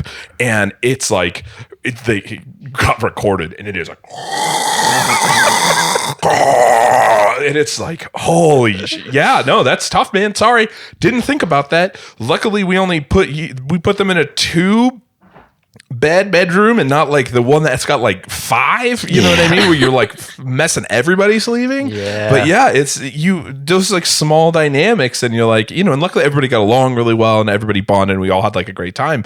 But it is just the wrong personality traits in the wrong room with like somebody who's not going to put up with it and somebody else who's not going to put up with it, and it's just like all hell can break loose so quickly. Yeah, no, that makes sense of why it's like you're gonna argue. I'm curious, is there a designated leader when you guys start these analog missions? Yeah, so there's usually always a commander, and they're on the crew most of the time. They're probably the most experienced individual. So you have a commander and a vice commander. We do sort of have like a mission control. So there are people outside of the habitat that help. You kind of have like your flight director that helps coordinate the day's activities and stuff like that, like what research experiments are going to be done, those types of things. Some of the things that they do during the day are EVAs or extravehicular activities, where they'll don a spacesuit. They'll put on a spacesuit, and then they'll go outside as if they're on another celestial body. And then they'll go back inside and take the spacesuit off. So they kind of coordinate those activities, but we do have someone in charge. And one of the programs that we have on the horizon is our leadership program. We implement a lot of the concepts that we're going to be putting in our leadership program into our certification course. And then we also do some of those trainings, like on-site training that we do, some of our workshops that we do. But a lot of the times people don't have kind of like this formal training on how to lead people. And obviously I've been learning a lot on my own, and also by trial and error and being a part of different missions. I've been a mission specialist, I've been a vice commander, and I've been a commander. And so I've kind of evolved and learned something every single time about how to show up better for my crew. So yeah, there usually is a commander, but it just really depends on how the mission is organized and who organizes it. Yeah. So yeah, and you coach and you manage everybody the same, right? Like it's just one size fits all for everybody. Absolutely. Everybody has the same motivations, the same thing. Speaking of which, that reminds me. So you're saying that Trey has like where it's like a wearable thing that simulates a gunshot wound, but without like actually hurting them. And how do we sew those into triad polos and give me the remote?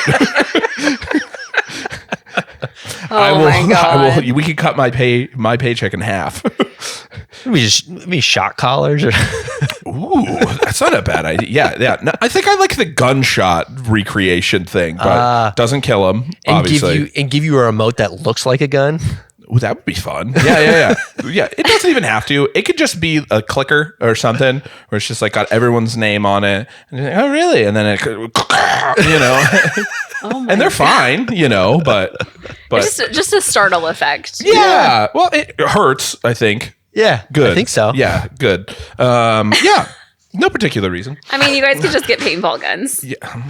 That might have, I'm trying to remember. This was a couple of years ago since I've talked to him, but it might be like there's certain like it's like rubber bullet. Or it's like a certain type of like rubber bullet that like it hurts enough that or it's like a bullet that's designed to like not actually cause like that actually cause like that like permanent damage, but enough to where it feels like you're getting shot kind of deal. Yeah. I'm butchering this, but somewhere or another, like riot control stuff where it's like bean bags. And stuff that it's like it shoots out of a shotgun and it will wreck you, but it's not going to kill you. Right. Yeah. Yeah. Get on Amazon. But yeah, no, I mean, from like a leadership standpoint, yeah, I mean, that's tough. People underestimate what it's like, we were just having a conversation today too, of like how managers lead meeting and how we lead meetings and how I or Kevin or whoever, and how, it becomes very natural to speak to your own motivations as opposed to all motivations. We can talk about, being motivated in the sense of like, making bigger paychecks, which is fine. That's understandable. Like we're at work, like we want to make money, that's like a thing, you want that, so you can improve your quality of life. But then there's other people who are going to be more motivated by like us having a gym inside of our HQ someday. And it's like, or maybe you're more motivated by like the company having more locations or whatever. And like the thing is like all of those things are caused by the exact same thing. It's by the success of the company. But if you only speak to the gym, and there's going to be some people who are like, I wouldn't even work out there. Why are we talking about this? Or if you only speak to like growing paychecks, it's like, well, yeah, that's cool, but I'm in it because I want to see the success, and it's like, and so finding that like way, because again, human nature is to like speak to your own motivations. And so if I go in there and I'm just like, I'm just, like this leads to this, it's like, well, that might fall on a bunch of deaf ears because I'm not finding the motivations or speaking to all of those motivations that kind of do apply to everybody. And not that one's better than the other, just people have different ones. That's interesting you bring that up because it's actually one of the leading causes of conflict in analog missions is a lack of understanding of motivations and a conflict of motivations. And so one of the things that we do is identify your individual purpose. Like, what are your values? What are you motivated by? Why are you doing this mission? And everybody always has like a different response. And so they kind of bring those together to the table and then they create kind of like this team motivation. But like in a company or even in an analog mission, if you don't understand, what you're motivated by and what you're motivated by, then you can't come together as a team to support those motivations. It's something I heard one time was a group of people come together and they're a group, but they become a team when they're working together towards a common goal. And they're all driven by different motivations, but they still have that common goal, you know? So yeah, that's the motivations are huge. Yeah, that's exactly what we're talking about. Is, you know, how do we communicate this to our managers and the rest of the team? We have to communicate on everybody has different individual motivations, but how we get to all of the individual goals is the same path. We have to take the same path of and all of the motivations go hand in hand. It's like we don't have, you know, bigger paychecks without, you know, growth of the company. We don't have growth of the company and not have bigger paychecks kind of deal. Yeah. So, have you read the book? I just finished it. Dichotomy of Leadership. That's the Jocko one, right? Yes. Yeah. That's his second one. It is. Yeah. It's I don't know if I got through that one. I've read Extreme Leadership. Extreme Ownership. Yeah. Yeah. I love the Dichotomy of Leadership. It goes I feel like it dives a little bit deeper into the nuances of being a leader. You know, which is really cool. Yeah. I love the concept in general because it's very much not just black and white. It's always like you gotta find that sweet spot in anything that you do. So well, and I think that's like something that as we've grown, you know, we've had to really focus a ton of attention to is like, hey, we've got to speak to all motivations. We've got to, because like Kevin was saying and I was saying too, is it's like it's all the same. It's the same. It's like success within the company, right? Like that's what leads to all of these things. So we've got to like, but if we are constantly preaching to one and not addressing the others, you end up finding people lacking motivation because we're never touching on it or talking about it. And so it's like either find a way to reach all of them at once or start picking individually of like, you know, bring up multiple things. Like we talk about, you know, like, I don't know, something that like helps grow, like sample events or things that, you know, help bring like drive more people into the stores. And so, you know, I can sit there and be like, hey, if we have more people coming into the stores, that means that, you know, we could open another store. And that means all you guys are assistant manager positions called AT, advancement training. And it's like all of you ATs now have a new opportunity to become a manager of a new store. Well, and that's great. But if I'm talking to the kid who's worked here for 6 weeks, who makes, you know, our base pay, he's probably like, yeah, that's cool. That's not going to be me though in that timeline. But like, hey, if I made a couple bucks more an hour, like that would be cool, you know? And it's like, both of those are good things. Like both of those are fine things. We want to pay people more and we want to have opportunities. But if I'm just constantly speaking to the opportunities or constantly speaking to the pay raise or whatever, it's like, oh, I'm missing a whole half of the room who's maybe doesn't even know if they want to be a manager. You know, maybe they want to go to something else. They don't want to go up that same ladder. You know, they want to find something new within the company to do. And it's like, well, okay, well, here's still the motivation of why that's still a positive thing for you too. This could be a whole other element, but is there any leadership training involved with these analogs at all? Yeah, absolutely. Okay. Yeah. So, I mean, we talk a lot about leadership, but also followership. And, you know, I've been a part of missions or worked with crews where I've had both ends of the spectrum. You know, I've had leaders who, you know, people who want to be leaders that completely are hands off, pretty much totally. They just want to be like the nice guy. They just want to be like, oh yeah, like whatever you want. But then I've also had commanders or who want to be commanders, like like everything has to be in order. And it's like there is a time and a place for order and structure like that. But you also have to learn how to leverage the strength of the other people within your crew. And communication is really big on that. You know, how do we communicate? How do we, different forms of communication? I mean, when we communicate, my goal when I tell you something is for you to perceive what I said the same way that I intended.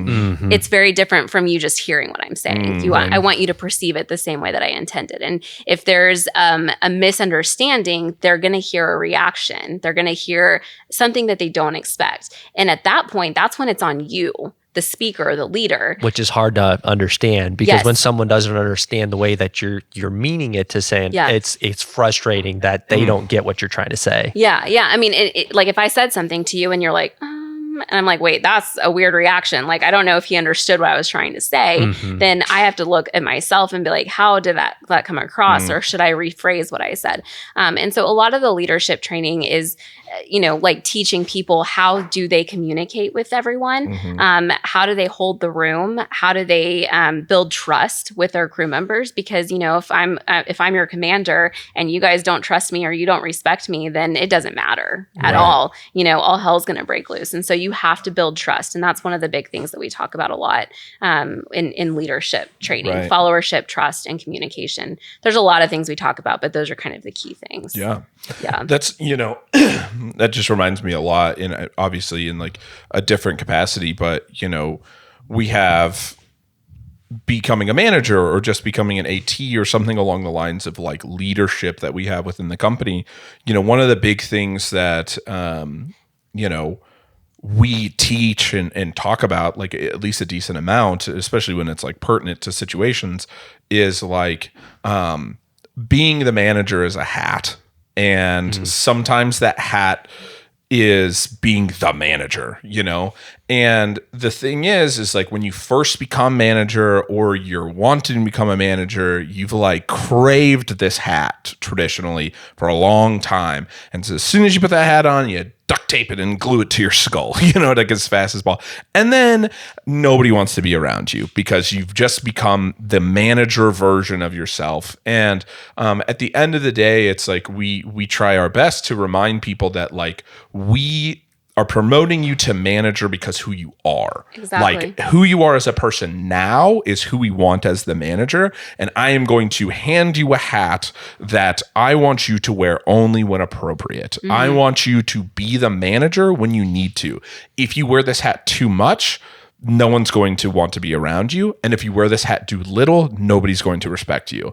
And it's finding that balance from like person to person of like, sometimes you're going to have to get everything in a row and you're going to have to lead with more intensity. And then there's going to be times where you have to kind of like take it back a notch or you have to be more hands off. And it's such an interesting thing because, a lot of times we'll have people who are interested or like thinking they're like, oh, I want to be manager, but I've got to be much more this. And you're like, much more intense and direct and like not silly or fun. And it's like, does that sound like a manager you would want? Like, no, like that sounds like I want my manager to not feel like my manager until he needs to be my manager. Right. You know what I mean? And so, it's a tough thing though. I mean, if you've never had that, especially sometimes that like first taste of power, I guess, or control,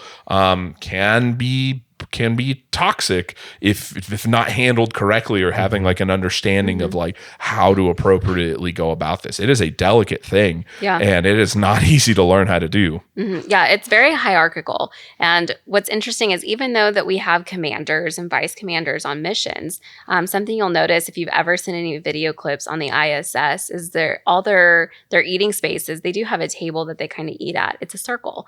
And that's the same as what we try to do in analog missions, because when you have that, the head of the table, it kind of creates this perception of like somebody's higher than someone else. And so I think a lot of that comes with like this conception of like, oh my gosh, like a manager, it's so high duty. And like, there's so many additional expectations of me and I want to perform correctly. And, I don't want to let, the people that hired me into this managerial position, I don't want to let them down. So I like got to make sure I get everything done right. And it's more like self-inflicted stress. Right. From my perspective, like what I've seen, it's more like self-inflicted stress than it is like trying to like control the room, it's trying to control the room from a perspective of like, oh God, I just got this job and I don't want to fuck it up. Right. One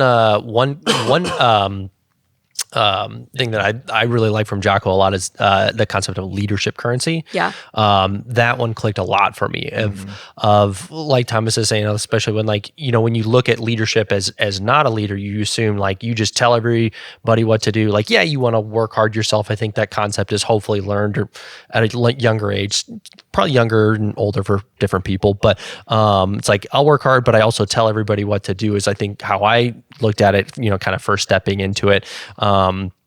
But you have to use currency every time you're telling people what to do or being very specific or coming down on people or being, overly serious. And you can use it up pretty quickly. So you have to pick and choose what's important and what's not important and go about things in a way when there are problems that you do have to solve. You have to, how do I spend the least amount of my leadership currency and fix this problem, short term and long term? So, I learned that. So there a lot of that. What you just said reminds me of coaching CrossFit. Actually, like I was talking about, as a leader, you have to be trusted by people. So like if I was to go up to someone at the gym where I was coaching, and I just said, like, I don't know you. And I just said, hey, like, let's get your hips lower and bring those knees back. They're going to be like, who are you? They don't trust me yet. And so you got to earn the currency You got to earn the currency first. And the other, at the same time, if you're constantly going to them and you're like, hey, correct your hips, correct your form, push your knees back, like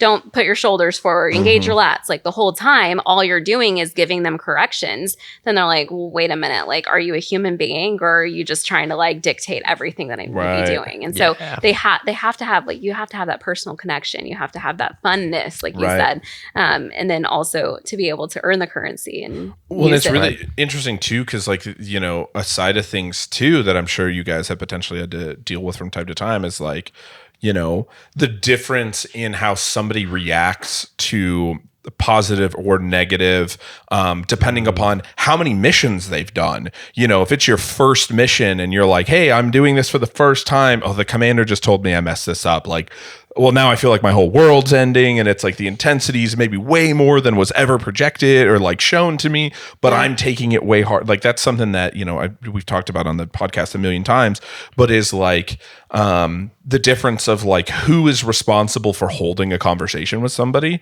and how like we can all talk at the same volume with the same intensity, and the difference between Kevin having a conversation with somebody as the owner, me as the general manager, one of our managers versus like an AT, it's like we can all say the exact same words with the exact same inflection, the exact same tone, everything be identical, and you'll watch as it goes up, the intensity of how it is received will get higher and higher and higher at each level. And it's like, we always have had these conversations of like, hey, like, and sometimes we honestly have like used it to take an intense situation, bring it really far down in the tone of the intensity, but still have the intensity be there by like who's delivering the message. But it's like, hey, keep in mind, a perfect example is Kevin would be like, hey, when I see something that's like messed up in the store, that's like small, like, hey, that trash is kind of full. Can we take it out?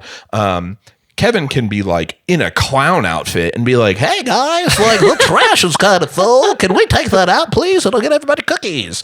And like our newest employee like starts bawling, like I've ruined my career. Like I should just leave. Like everything's ruined. You know what I mean? To take the trash out. Like I forgot to take the trash out. Like I just should quit. Whatever. And then it's like, and he'd text me and be like, hey, anytime I like try to be as nice as I can and just like try to point something out that I think could be better, like it seems like the world cracks open. So like this was before I was GM and I was just like manager of a store, and he'd be like, so when I see something, I'm going to text you and then you communicate it because you can communicate it. And they'll be like, oh, okay, cool. Yeah, sorry, we just forgot to take it out. And it's like, nothing is different, just who's delivering the message and how much of an impact that can have coming from different people. Because it's like, especially now, I feel like it's even more so because, you don't see every employee every day. So it's like, great, I've had 9 conversations with Kevin and I've fucked 2 of them up. Like we had an employee that got through training, passed his tests, and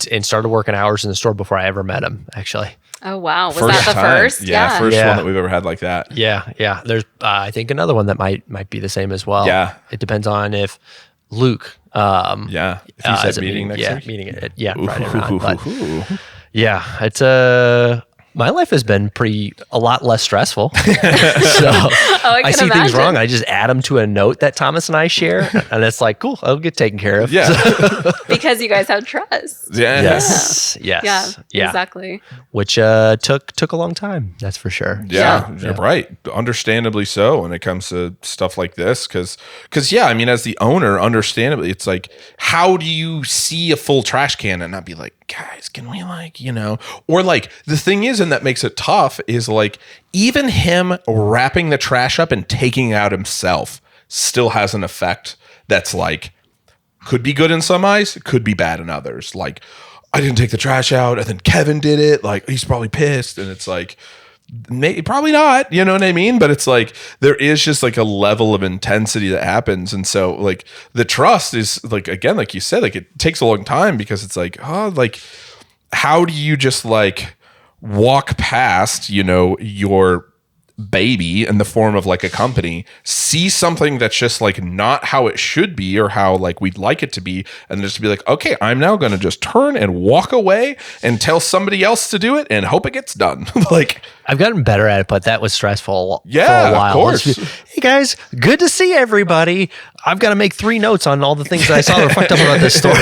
Right, exactly. And then just like hope it changed because you weren't around. You can't be around enough at every individual store to know that it's different. Yeah, like that is a tough. And I mean, I even experience that now as like going to each store all the time, where it's like, hey, I go to one store and the bathroom's like not as clean as it should be. You know what I mean? And it's kind of like, all right, like, well, I'm not here 7 times a week. I don't know what it looks like 7 times a week, but I know what it looks like right now. And I know what it's going to look like in like 5 days from now, probably. And so it's like I just have to say something to somebody and hope that person delivers like what I need them to. And that's not easy. Is like just doing it yourself, Yeah. I mean, and you kind of have to, because it's instilling a standard, right. So, I mean, I think it kind of reminds me of raising teenagers. Feels like it. Okay. Well, that makes me feel a little bit more prepared. Any advice on raising teenagers? Ours is 16 months, and we just obviously announced another one today. But any advice for them when they become teenagers? Trust your gut. Okay. Trust your gut. And by the time you learn something, it's already too late. Like, they've moved on to something else. So I think just trust your gut. One of the best pieces of advice that I've received from another parent is like, we always get in our head as a parent, like, are we making the right choice? Like, should we let her go stay out that late? I don't know, is no matter what you do, if you're making that decision out of love and what you feel is in the best interest of your own child, it's always the right decision. So it doesn't matter if you're the strictest parent, doesn't matter if you're like the loosest parent. If you're making that decision purely based off of like love for your child and what you feel like is in their best interest, it's always the right decision. And I think once I heard that, it made me feel like so much more at peace. I feel like when they're 16 months, like I wouldn't go as far as say it's like black and white, but you're like, okay, don't put your finger in the outlet, don't stand on the table, like those kinds of things. But then it gets way more gray as they get older. It's like, do they get social media? And like, if you have more than one, what if, this person gets a phone at this age? Does the other person also get a phone at this age? The personalities are different, So like every child is different. Every personality is different. Right. Yeah. Like, when does Riley get to start dating? Don't ask that question. When she's 35.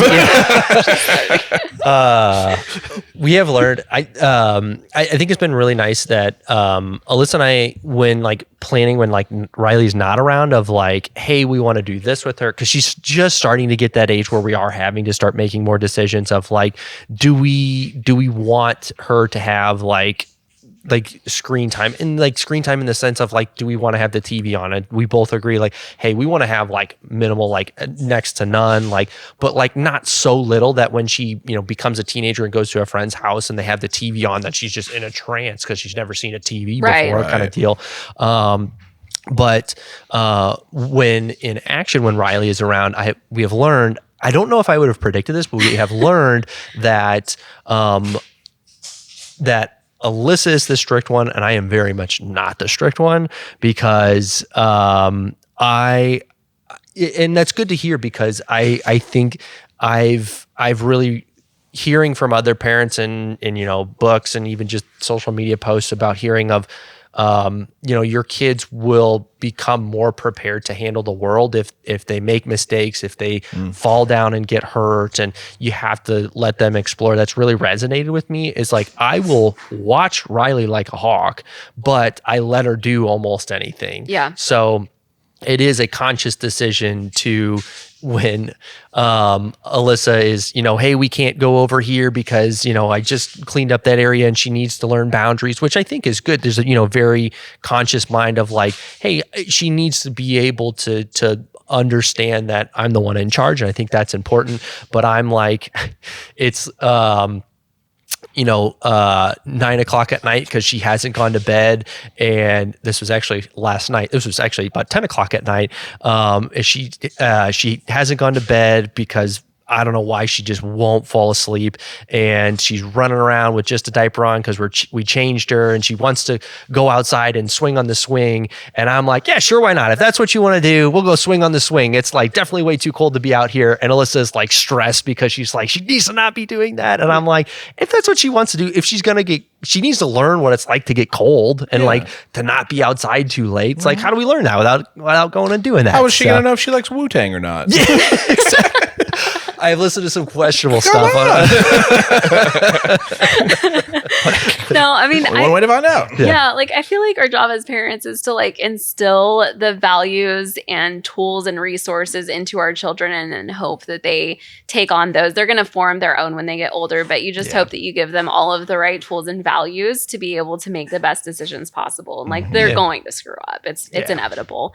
But at least they have that fallback, Right. It's funny that you bring this. I'm going to tell a funny story real quick and I apologize to my wife. I'm going to bring up a previous ex-girlfriend. Sorry. I know I've told you those don't exist. But thing that like I always think about this when I think about like parenting just in general was I dated a girl in college my freshman year who like she had like I'm talking I don't mean to call anybody out who does this, but it seemed kind of intense. So I don't know many people who do, but it was like so controlling and like helicopter parenty in the sense of like their health that it was like multiple like blood tests a year, going through each different deficiency that they had, and like they need to have more of this and less of this, and like too much info here, but like she had to like voluntarily, not because of like health reasons. I need to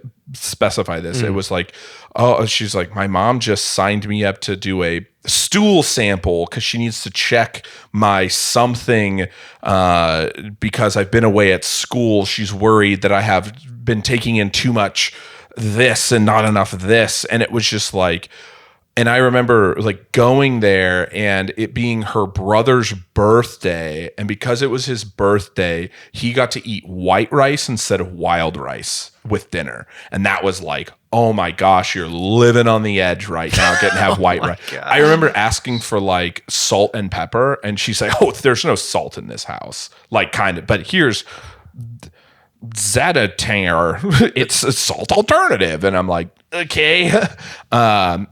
She went to college and went to Missouri State, obviously, and was eating in the dining halls. Yeah. And it was like, she's like, wait, I can have cheeseburgers and cookies and pizza whenever I want it.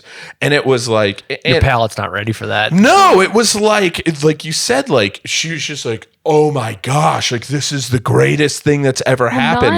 Not just the palate, but like also the digestive system. Yeah. Like that's and insane. like your brain chemicals of just being like, I've never had salt before, and I just got to eat 7 slices of cheesecake. Like your brain's probably like she's stoned right now on food. Yeah, honestly, like she's literally on drugs. Where it's like, yeah, ma'am, I'm gonna need you to walk in a straight line. Like, I just had Doritos for the first time. I don't know what the fuck's going on.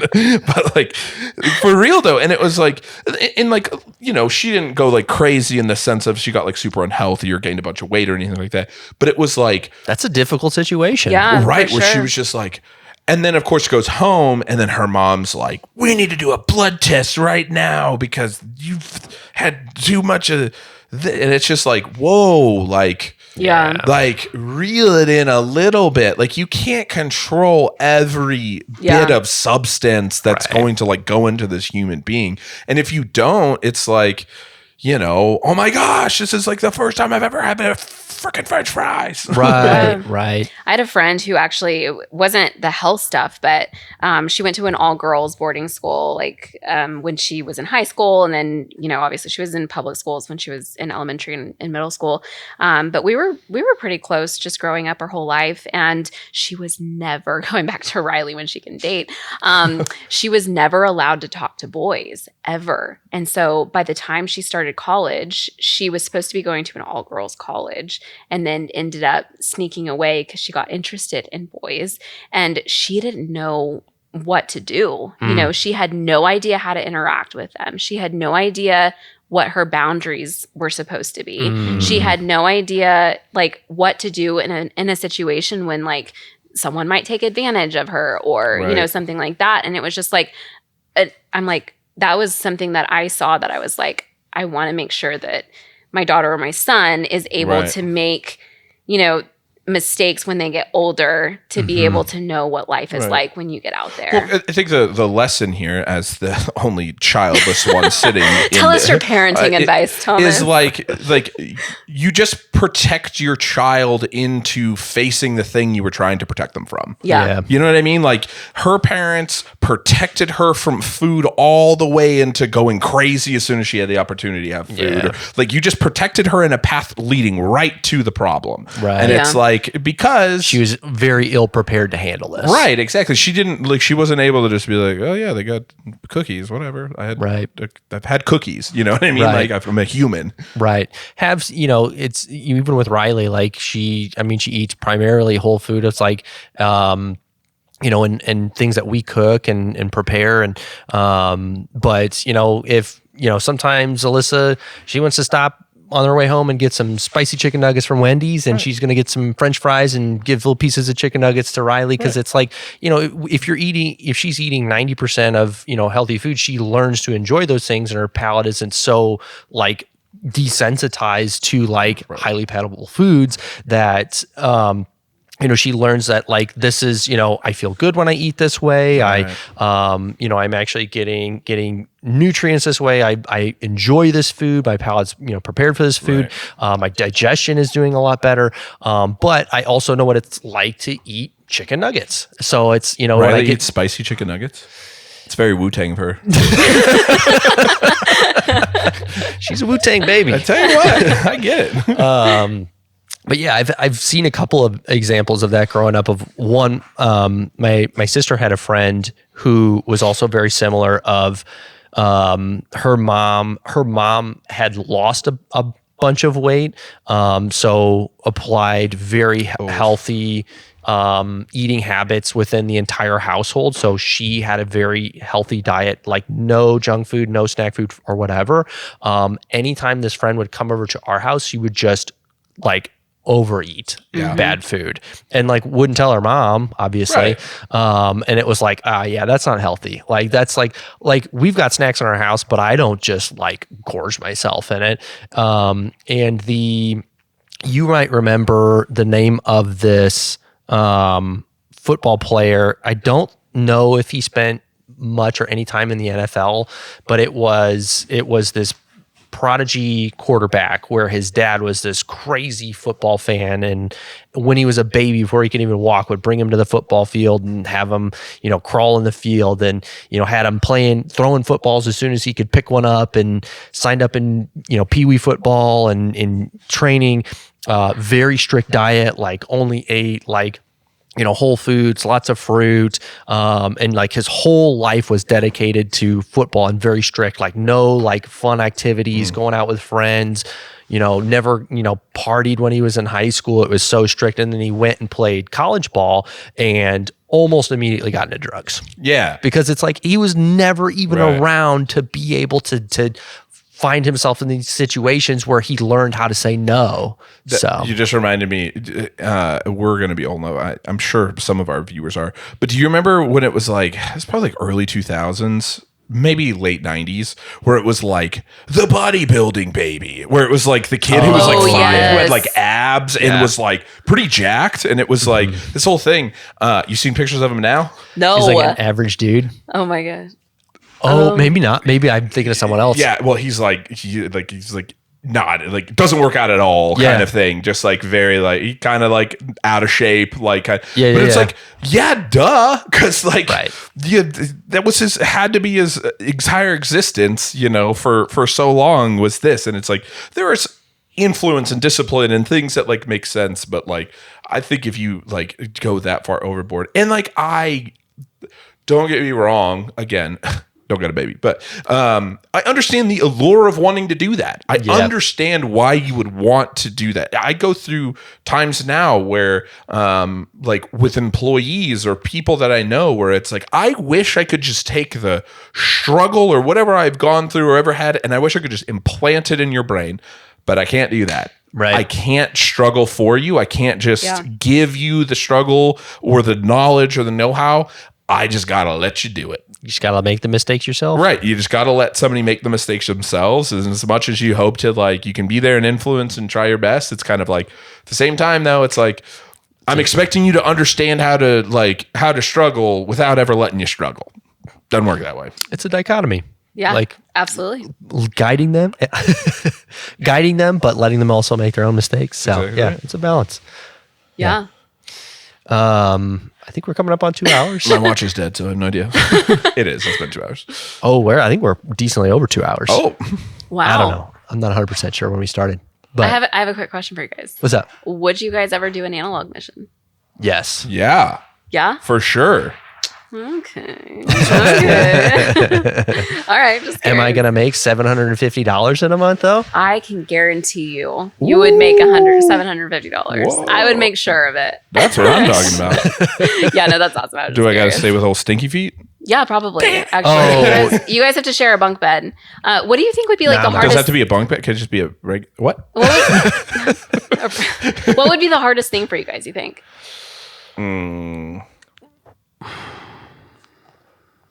How? Let's say just 30 days. There's no fresh foods, by the way. It's all dehydrated the whole time. Whoa. And we have like no influence on like the outside world. No influence on the outside world. No. Yeah. Could you imagine both of us leaving Triad for 30 days? That, Try to defy. Okay. Yeah. That would be the toughest part. Yeah, me as a person, like, I don't care. Put me in the woods for 30 days and I'm Right. like, this is the best. but yeah, the other elements of my current life, yeah, I would.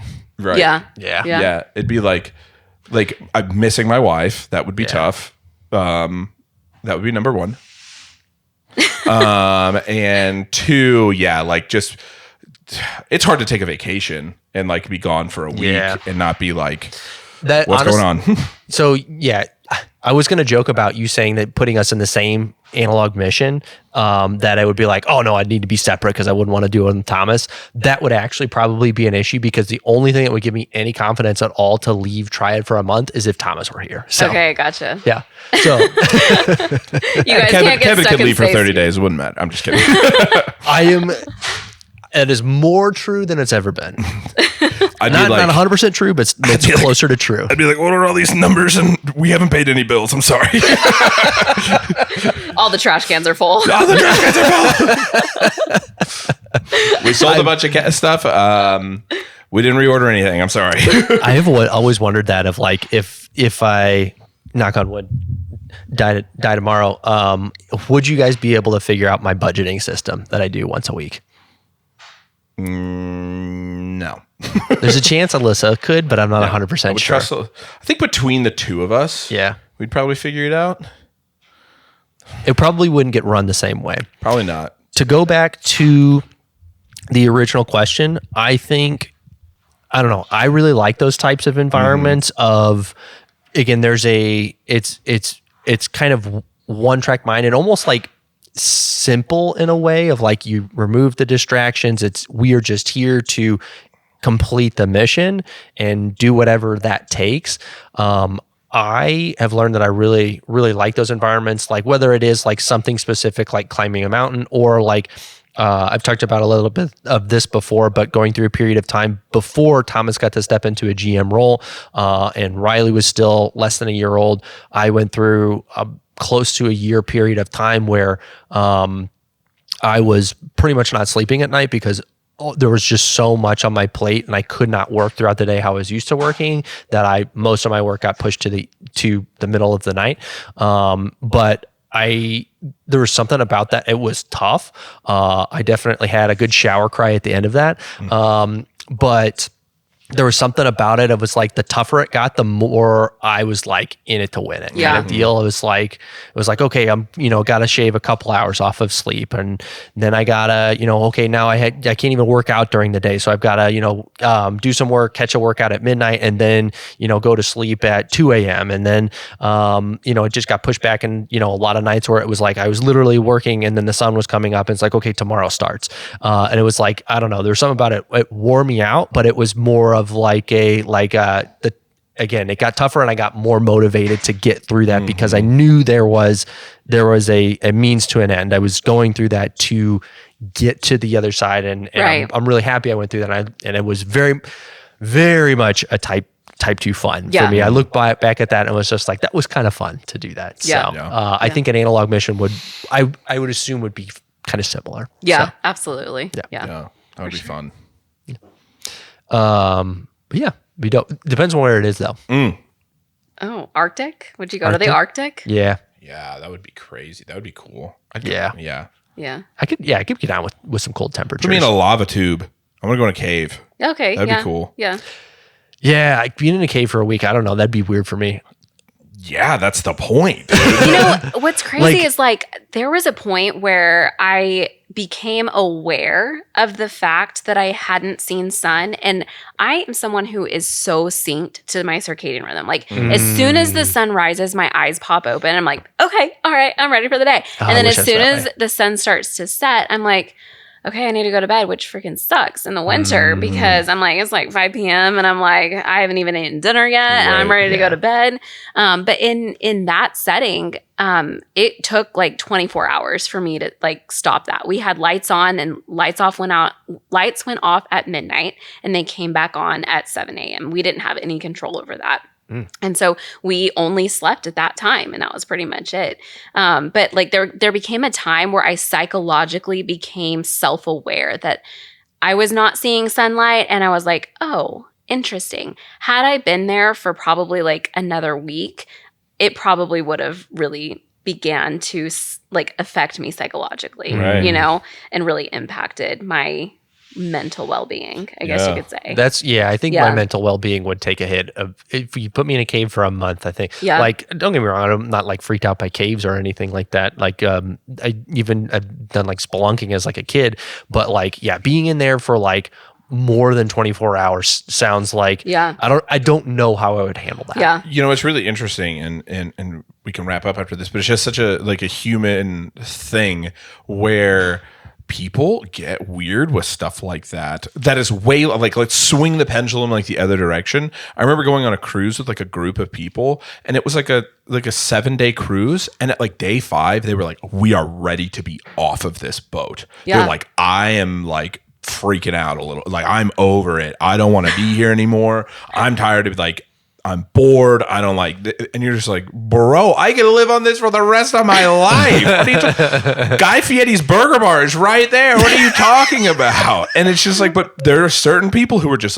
nope, I want out of this. I can't. And it wasn't crazy. They wanted to get back to work or they were stressed about it. They were just nope, just being on this boat in this confined space for this long. It's just I can't do it anymore. And I'm 2 margaritas in my hand and a burger in my mouth. What are you talking about? This is great. I want to live here forever.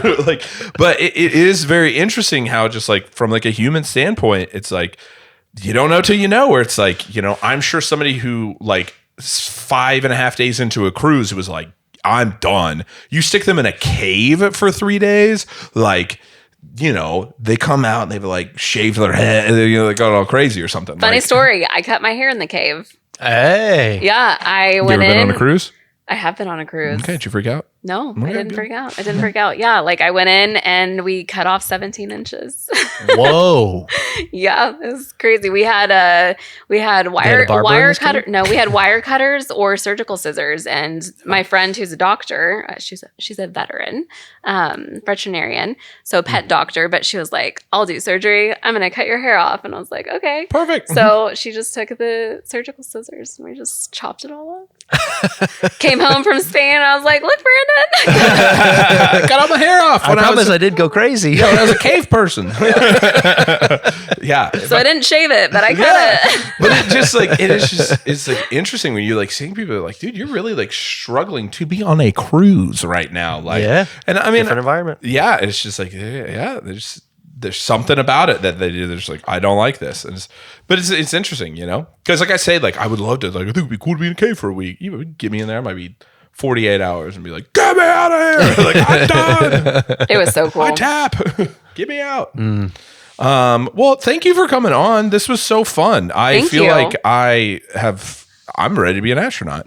But for real, I think it's super cool. And kudos to you again, back to what Kevin was talking about before, of taking a time in your life that would be understandably very difficult for anybody to want to make that leap, and just choosing to create a life for yourself that is fulfilling in the ways that you want it to be.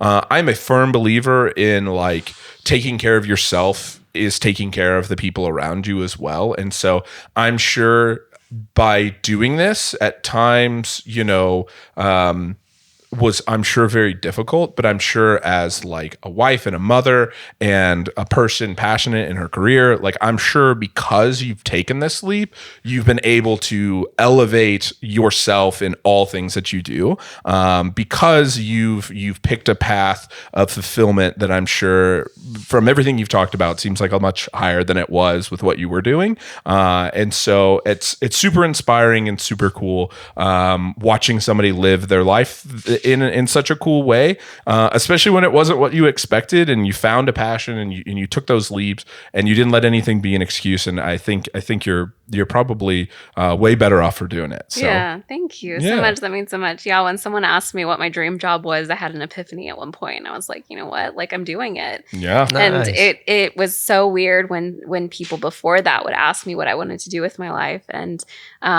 you know, it was kind of hard to say because I felt like what I wanted to do didn't exist, and I kind of just created what I wanted to do, you know, and I think that sometimes that's what people have to do, you know, if you don't know what it is that you want to do and you don't feel like it exists, then like create it, you know? Yeah. Amen.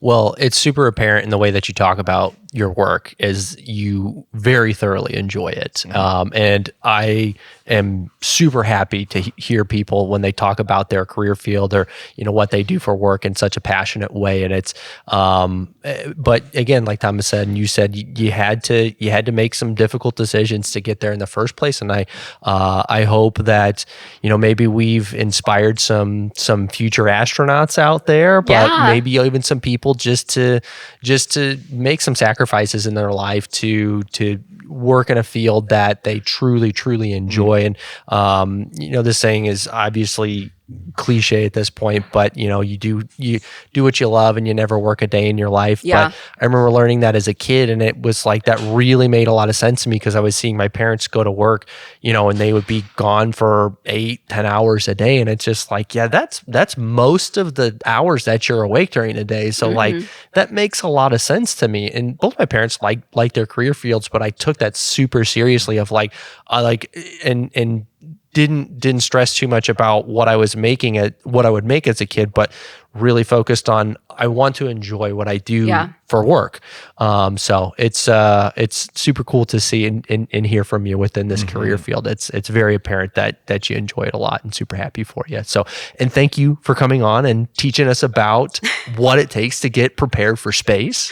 There's so much more that I didn't even touch on, but I'm not sure. I take care of. So, but yes, it's just one small part. Yes. And your one small part is, I'm sure you haven't even scratched the surface with everything that gets involved with that. So, thank you for sharing. I hope everybody enjoyed this episode. It was definitely really interesting for us, for me at least. I guess I can't speak for Thomas. He's kind of a concerned face. He seemed bored this whole time. I don't know. He barely talked.